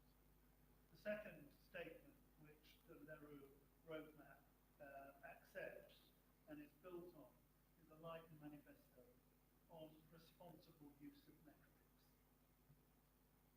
Now, in our universities across Europe, the journal impact factor is widely used to indicate quality at article level. Completely, it's one of examples of Adam's false truths. It's not true that journal impact factors do indicate quality at article level, and there is an enormous amount of professional literature from library schools and departments of information studies that explain why it can't be used at article level to show individual article quality academically speaking, but we still use it. So what are we doing in my institution to try to overcome that? Well, we're signing the San Francisco Declaration, and what Serbia could do, or what universities in Serbia could do, is to read the San Francisco, you have already done this, I'm sure you have, read the San Francisco Declaration, and then get your rectors to sign it. Once they sign it, they then start implementing the principles that it embodies at the local level. And we're doing that in my institution by, do you remember in the questionnaire, in the slides, I showed a questionnaire, the results of the questionnaire said, does your university have a bibliometric policy? Does it have a framework which explains how the responsible use of bibliometrics at your university? And most of the respondents, from memory, 75 out of the 91 respondents said, no, we haven't got the policy.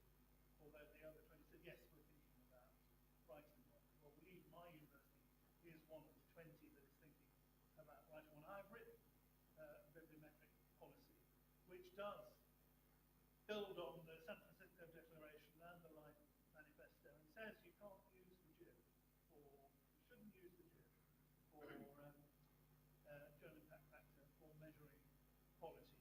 And when I get back to London on the 5th of December, we're presenting this to a town hall meeting, to a meeting of academic colleagues in the university to get their input into whether they agree with the principles.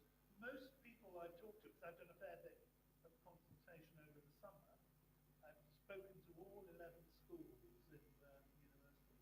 Most would agree that you shouldn't use the journal impact factor as a surrogate for quality. Medics and life scientists are particularly wedded to use of the journal impact factor, are very reluctant to give it up. And I say, well, why? Because it's obvious that it doesn't refer to the same impact factor won't refer to every article in a journal. Why are you so convinced that you need to use it? The best way to judge quality is actually to read the article and to make a judgment yourself, not to rely on a numerical value, which may or may not have something to say about whether the article is important.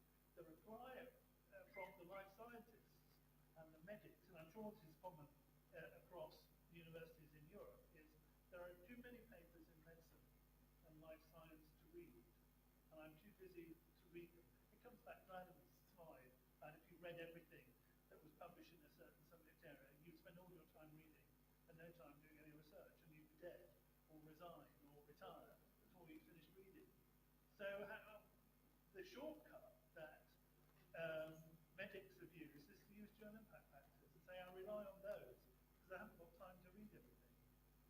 Well, if you have to use numerical metrics to measure quality, I wouldn't use a journal impact factor. I'd use other metrics, things like downloads. So in UCL Press, we use downloads.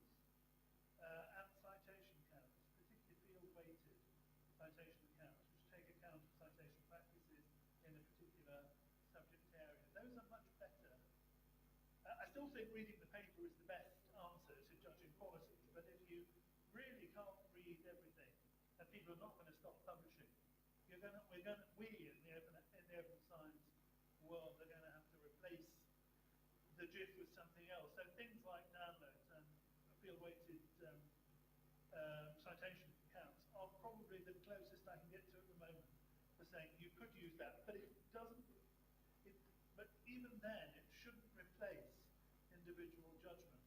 Metrics, numerical metrics, should only support academic evaluation and judgment through reading the paper. They shouldn't replace it. I think that is a really important principle in the Leiden Manifesto that we have to accept. These are an overriding principle in an open science world. And that does mean a really radical change in the way we currently do evaluation.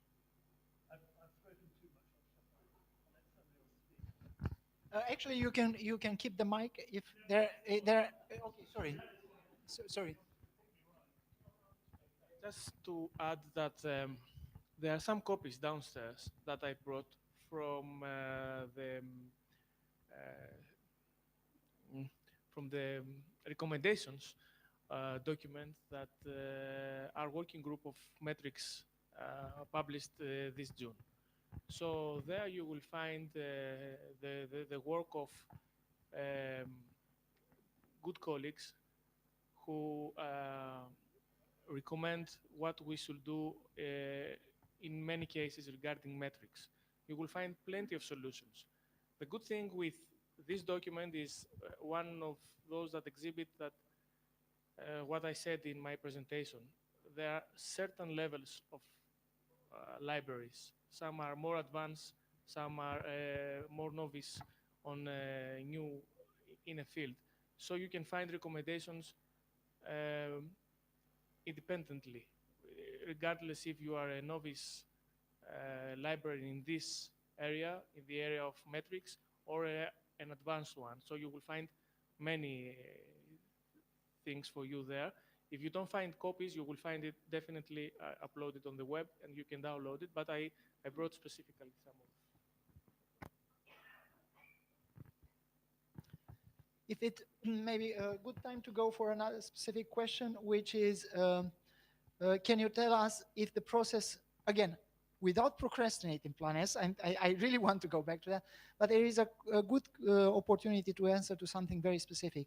Can you tell us if the process of publishing in open science is the same as publishing in peer-reviewed journals? And I'd like to give the opportunity to have an answer from an executive of open access university press, which is Paul Eris, as the CEO of UCL Press, from the perspective of a publisher. And if you can give us some insights to answer to this question, in particular, not necessarily about a difference between open access publishing and peer review publishing, but about the opportunity to introduce some novelties, like the ones like post-peer review or others that are trying to be introduced for different systems like F1000 and other mega journals.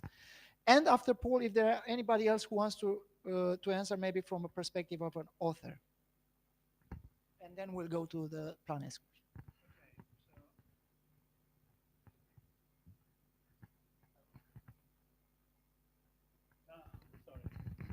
Right, so I'll try and explain how we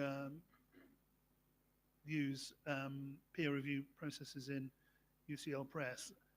There is a common misunderstanding, I think, put about by commercial publishers, that if you are an open access publisher, it means that the outputs are not peer reviewed, and that's such a common misunderstanding.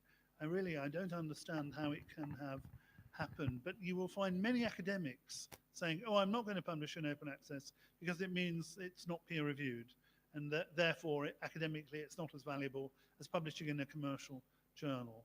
That's a complete falsehood, because you do have peer review processes in open access publishing. They're no different, or well, they can be different from commercial publishing. And in UCL Press, we are introducing new processes, but all the material that is published by the press is peer reviewed. It goes through a very strenuous peer review process. So for the monographs, we have a traditional model of double-blind peer review, where the submission goes to two peer reviewers for evaluation and then comes back to the executive board, which I chair. And the board is made up of academic colleagues, and it's an academic decision based on the referees' reports whether to publish the book or not. And we do refuse things. There are some authors we said, I'm sorry, this hasn't passed peer review. You haven't addressed the points the peer reviewer has made. Ergo, I'm sorry, we're not going to publish this. Our new journal platform, which we're just about to launch, it will be launched in January next year, is a mega journal platform. So it's very similar to the Wellcome Trust Open Research Platform, which is an interdisciplinary, multidisciplinary, subject-based platform, which will take articles from UCL authors and non-UCL authors. Non-UCL authors, or UCL authors, we will meet the APCs, so it will come from the publishing budget I put aside for that. So for UCL academics, it's free. For non-UCL academics, they will pay a small APC, but as small as possible. And the main purpose of the payment of the APC is to cover the editorial work associated with the journal, one of which is peer review. So for the mega journal, the model is looking, we haven't finalized it completely, but it's looking something like this, that there will be an initial review by the editorial board of the methods and the processes, so that our mega journal will be in the field of environmental studies. That's the first area we're publishing in, so it will include articles in geography, earth sciences, politics, sociology, medicine, all to do with the environment, living in the environment, curating the environment.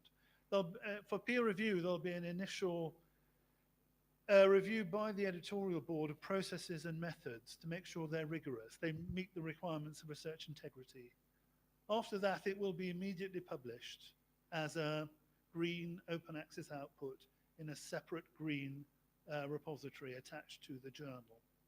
And that will be very quickly after submission, so that the text is available as a peer review, has gone through the first stage of peer review, and going through an ongoing process of peer review. And so the second stage in the peer review process will be where it's sent to peer reviewers, nominated peer reviewers, and also we're encouraging the editorial board to engage in open peer review, where it's open to the community before it's finally published in its final form, where the community can comment on the article, as well as the two nominated peer reviewers that have been commissioned to do the academic, not the process peer review, but the academic peer review. And you should be able to see, we're hoping we can persuade the editorial board to release the peer review reports, both from the open peer review, obviously, because it's open, but also from the nominated peer reviewers, if they're willing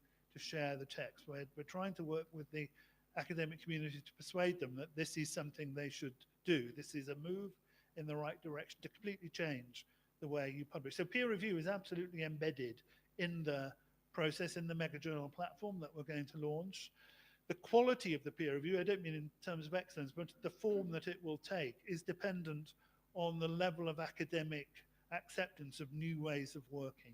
So we may introduce a conservative version of the peer review in year one, and then ramp up to more open examples of open peer review in years 2 and 3, once the editorial board is content that the journal has been established. So it may not be all in one go, it may be phased in over a period of time, but our aim is then to release the mega journal platform other subject areas in UCL with open peer review embedded in the publishing process to completely change the way that academics publish in journals, to stop them having to publish in commercial peer-reviewed journals with very high levels of APC payments.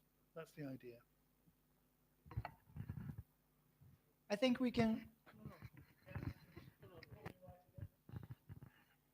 So I think we have time to pick one last question, which is probably going to generate the biggest, not debate, but level of contribution, which is Plan S has the risk of splitting the global scientific community. Great part of the world will stay out of not willing to be tied. And it was one of the presenter who gave the example, I think you, Adam, of chemistry. Yes. Since there will not a possibility to add too many characters, just to clarify, I'm talking as analytical chemist working in Belgrade University, also the person who is running division analytical chemistry in European Chemical Society. And almost half an hour before this workshop, I received a letter from General Secretary about one open letter that's circulating into network. I'm just a very proactive person, a very pro open science actually, but there are so many doubts, and I wanted only to ask you about your opinion about that open letter, reaction of researchers to Plan S, too far, too risky. And if you allow me, only just to emphasize, I'm not so okay. If you don't mind, just shortly to emphasize a few issues from this letter, or if you are well informed about it, not to repeat it. Okay? There are several items, and it was actually signed by many distinguished professors and researchers all around Europe. The complete ban of the first one, just a few of them listed here shortly. The complete ban of hybrid society journals of high quality is a big problem, especially to chemists. I'm talking about as a chemist. Also, there is an expectation actually that a large part of the world will not fully tie with the Plan S, what I mentioned here. The USA, China, and the rest of Asia highly value existing society journals, in particular for chemistry. The American Chemical Society journal especially. Moreover, Germany, Switzerland already indicated that they will not confirm the Plan as currently formulated. Belgium will also not join in, independently introduced in different open access policy. Spain is also out. You are talking about university. Yeah. Okay. Yes. Yes, of course. And just with its strong focus on the gold open access publication model in which the researchers pay high article processing charges for each publication, the total cost of scholarly dissemination will likely rise instead of reducing under Plan C. And so on and so on. Plan S ignores the existence of large differences between different researchers' fields, a much larger negative effect on chemistry than one of some other fields. So I just have some, that's only questions. I'm just need some answers from your comments. What do you think about that? In general about this letter and maybe some particular issues. Thank you. Who would like to start? Ignacy? Then. First of all, the number of signatories from Spain is very, very, very small. I want to say that. Even the letter has been spread around the Royal Society of Chemistry in Spain. So at my university, we have 4 signatories of the letter in chemistry. Just in chemistry, there is no other fields. Just to put that in place, at least as far as I've read last week. There is no position in Spain because Science Europe has no Spanish partners in the funders level. So we only have the CSIC, that is the Research Council, because in Science Europe there are funders, but also research institutions. I understand some of the points here that are in the letter. I read it last week or a couple of weeks ago. But also, I have to say that Plan S, as it is now, is more like a could say, like a philosophy, a concept, an idea. And we still are waiting for a lot of answers, because there are a lot of open questions that I know that there is a task force now conducted by a researcher from the UK and from Norway, another one and they lead the task force, and they are approaching different stakeholders on the way that Plan S can be implemented. There are reactions not just from this letter, there are other reactions in all the different fields of research. And I know that there are a lot of doubts. For instance, in the libraries, there are people worried about repositories, the green road, and they have raised a lot of questions of that. I'm surprised of the reaction of some researchers really in favor of the green road, when during the last 15 years, they have done nothing. And that's important to say, because they are now the great defenders of the green road, and for 15 years, there is nothing in the repositories for the green road. So I would like to see such a reaction before, not now. And I think at the end, what is really worries researchers is evaluation. And in this letter, you feel this idea of what Paul was just mentioned, that they rely too much in the impact factor. And that's something that I think as a researcher, you should also discuss, if this system is good or not at all. I understand that for the top people, it's good because they are in the top. But maybe for the rest, it's not good. 41 national societies with research about hundreds of thousands researchers. I'm just thinking it will be just a pity. There are so many advantages of open science, but I wouldn't like to be restricted to read or to publish an article, for example, or Royal Society of Chemistry. There are so many strong journals, so with very high quality journals. And what is also very important, academic freedoms. Why we as academics, as researchers, cannot decide where to publish our scientific result? We'll be restricted in that sense. You understand me? So and it's true. It's true. Yeah. Now, this point worries me. Because now researchers are not allowed to publish. I'm an enthusiastic person. No. So I'm just saying that now researchers are not allowed to publish where they want. Because they are not allowed now. Because if I want to publish in a different journal that has a different impact factor, I am not allowed, because I must publish in a special journal with a higher impact factor, and that's a problem for academic freedom. So we can change it all the way around. That's okay.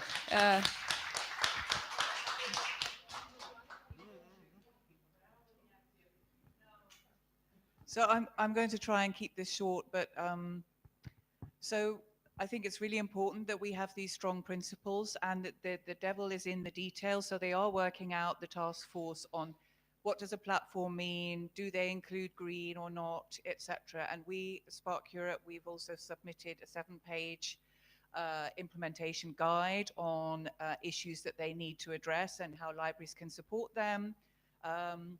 We also made a point that for society publishers, it is a challenge in this transitionary period. So they also need to look at that challenge and how to move to fully open without them having any too large or heavy consequences. When you also mention certain countries not having yet signed up, I think the challenge is also that some of those countries have slightly different policies. You have to sign up to all 10 principles. So before you do that, you have to get your own, obviously consensus internally, and that's not done in 3 months for some at all. And they have then an open consultation within their country. For example, some are doing that. And back to the open consultation, there is, for Plan S, you have the implementation task force, and they are going to come out with an implementation plan, which is going to be open for consultation, public consultation at the end of this month, because they are interested in hearing and engaging with researchers. They're the ones who obviously whose lives will change with this.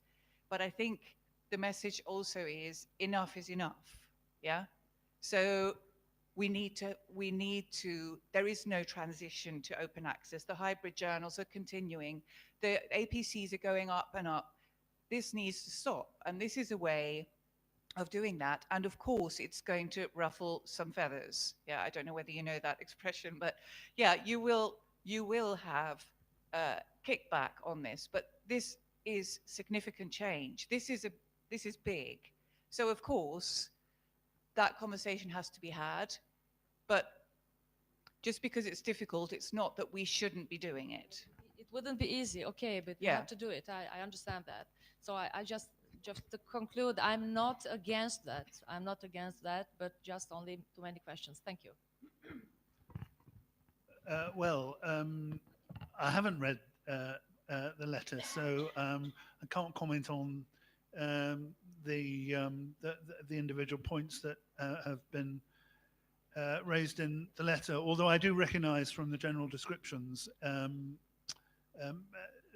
many of the points that have been made. And Ignacio sent me the link to the letter, so I'm sure I'll be doing that tonight before dinner, especially after the conversation this afternoon, reading what all the fuss is about. What does Leru think about Plan S and about implementing it? The Leru rectors, the 24 rectors, when I presented the Leru roadmap to them and they signed it off,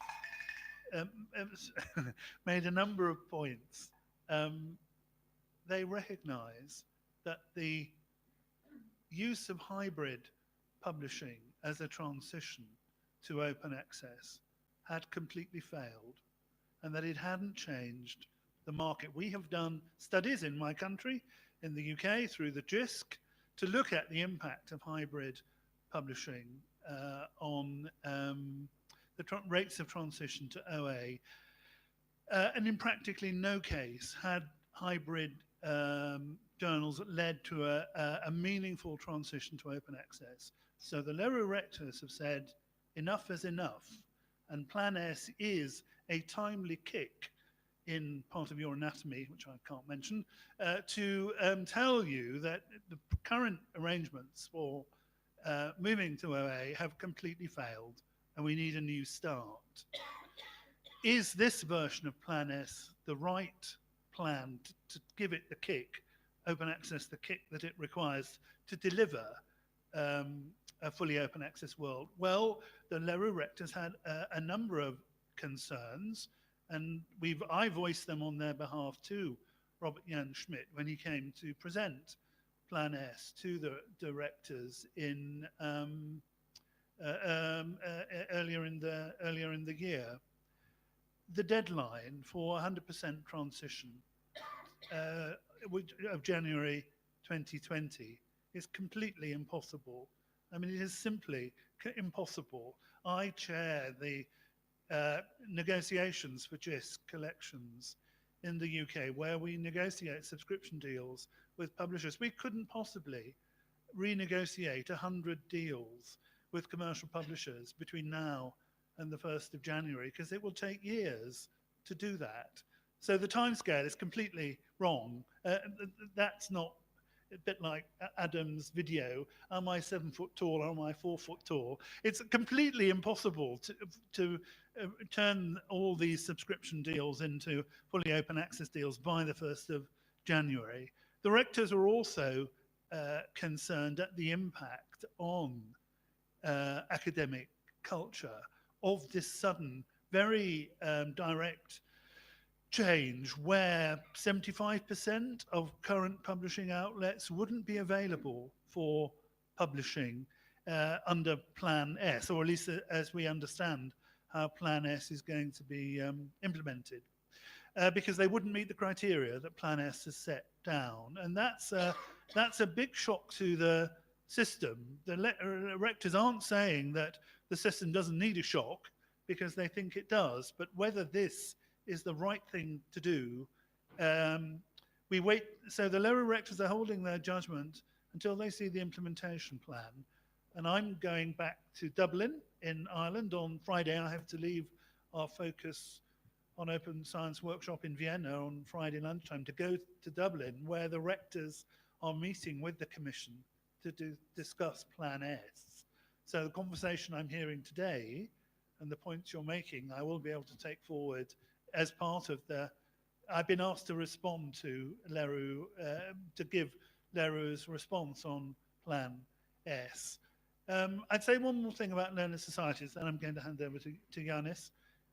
We have tried for years, we in the open access brigade early on, have tried for years to engage with the learned societies to get them to change their business models or to work with us in collaboration to move to an open access publishing future. And I remember going to meetings with learned societies in the UK where we tried to do this, and they all refused to change.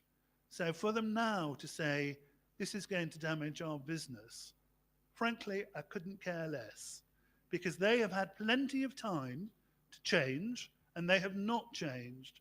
So they must sow what they've reaped. They must, sorry, I've got that the wrong way around.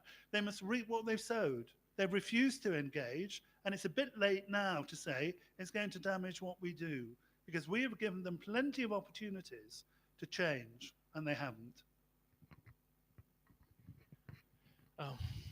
First of all, I agree with everything that has been told. Enough is enough, and they had the changes and so on.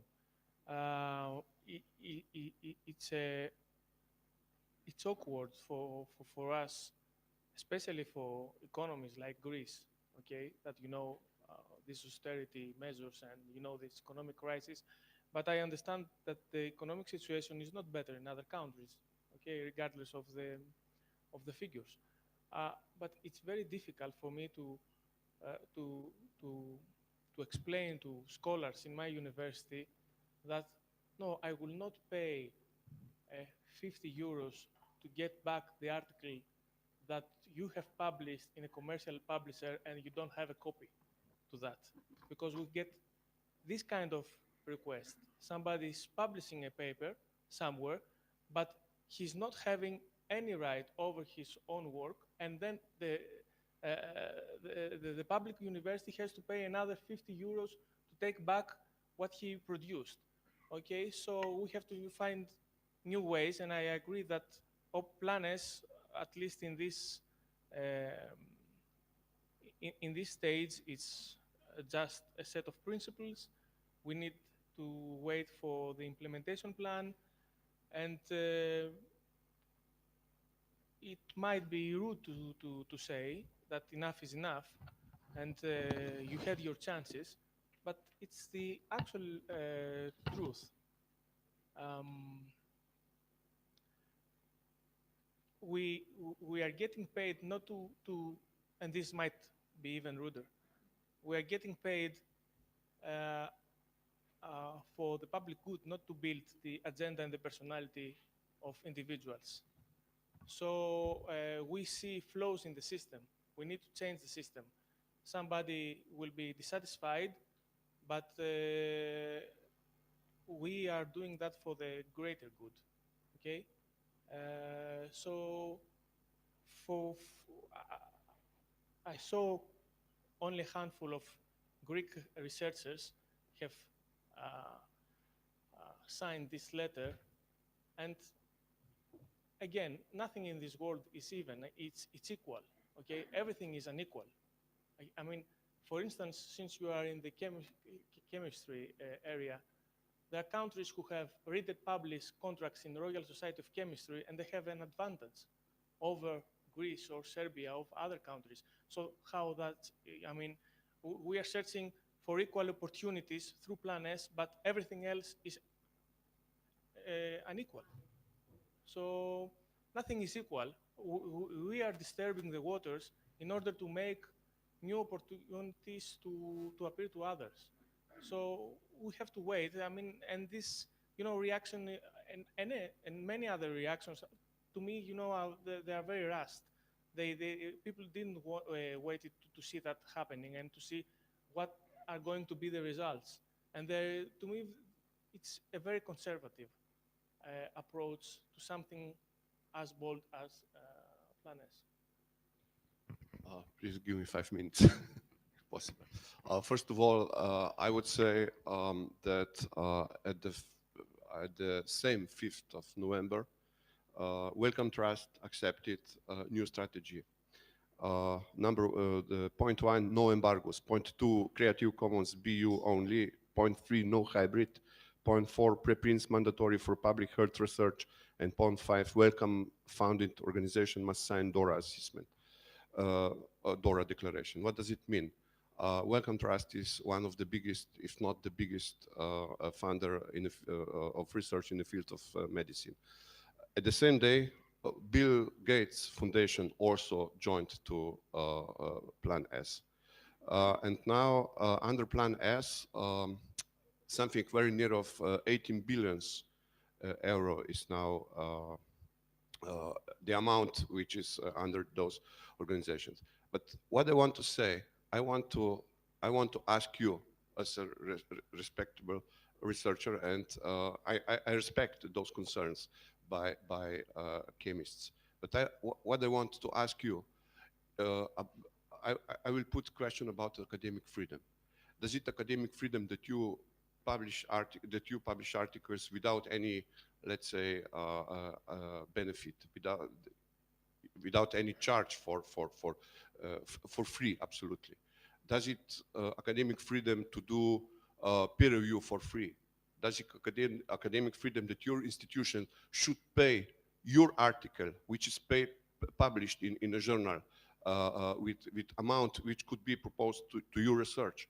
Does it academic freedom that you have to pay APC on the end of the day because the I don't know, director of your research agency wanted so? No, this is not academic freedom. And this is, I would say, this is a bit of manipulating, let's say, a statement which is coming out of field of science where they live very, I mean, chemists are living very good in the country of bibliometrics. So if we talk with people, researchers from the field of social sciences, etc., they will state quite opposite.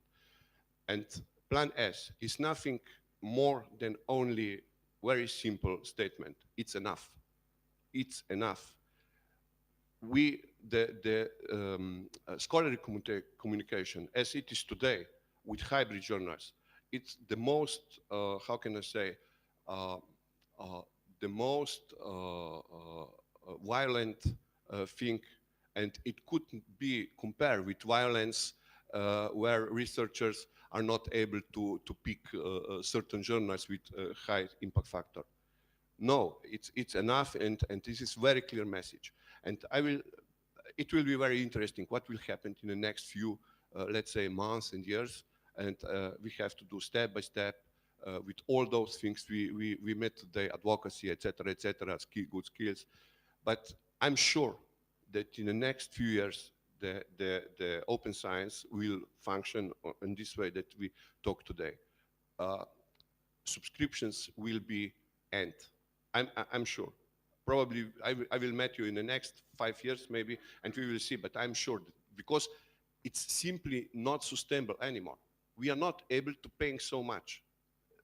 This is butchering, you know, butchering through, I will say one certain example. You see today, Slovenia budget for research is 150 million euro, yes? We pay 2% of those budget, we pay to Elsevier. 2%, you know, this is huge amount. And it's really unsustainable. I mean, it's not the reason that we don't like publishers, commercial we don't have possibilities anymore. And I think that the same is in other countries as well. Thanks. I'm sorry. It's not my opinion. I wanted just to share the letter I received on my mail. So you take it personal, and I think it's enough, really. That's not my personal opinion. And please, we have to pay for publication. We get some funding the next year when we apply for new term from Ministry of Education and Science.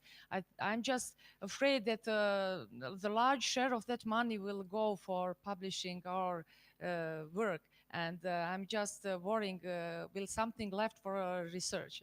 That's my doubts and my worries. So I think it's enough now. Yeah, okay, thank you.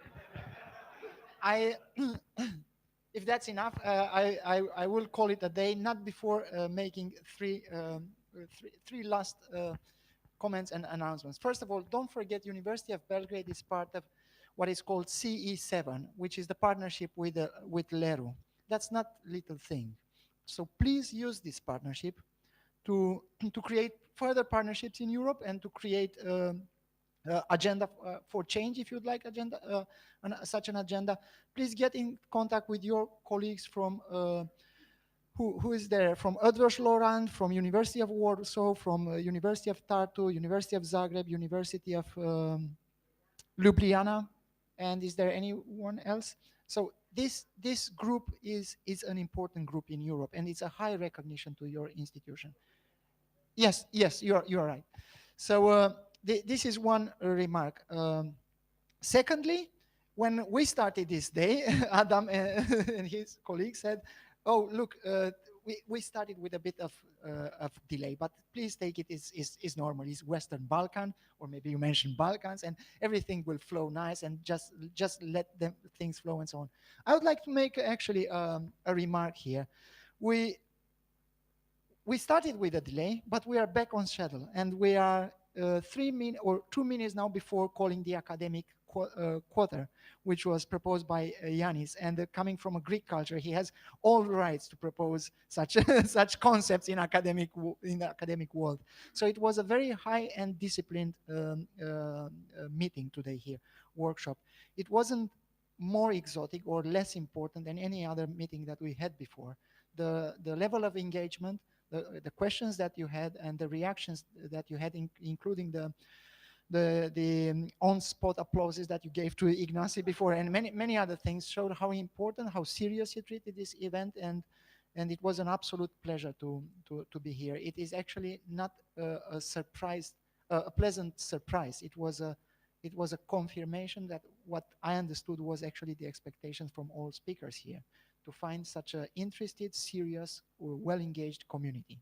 Third and not least, I'd like to, if there are the members of organizing committee here, to call them and to give them a round of applause for the extraordinary job that they made today. Please come here.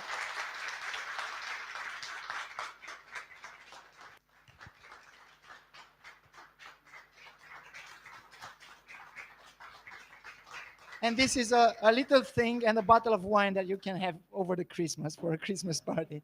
Thank you very much for making these things possible. Thank you very much for the team of the University Library that made possible our presence here today. Thank you very much, and thank you for being here.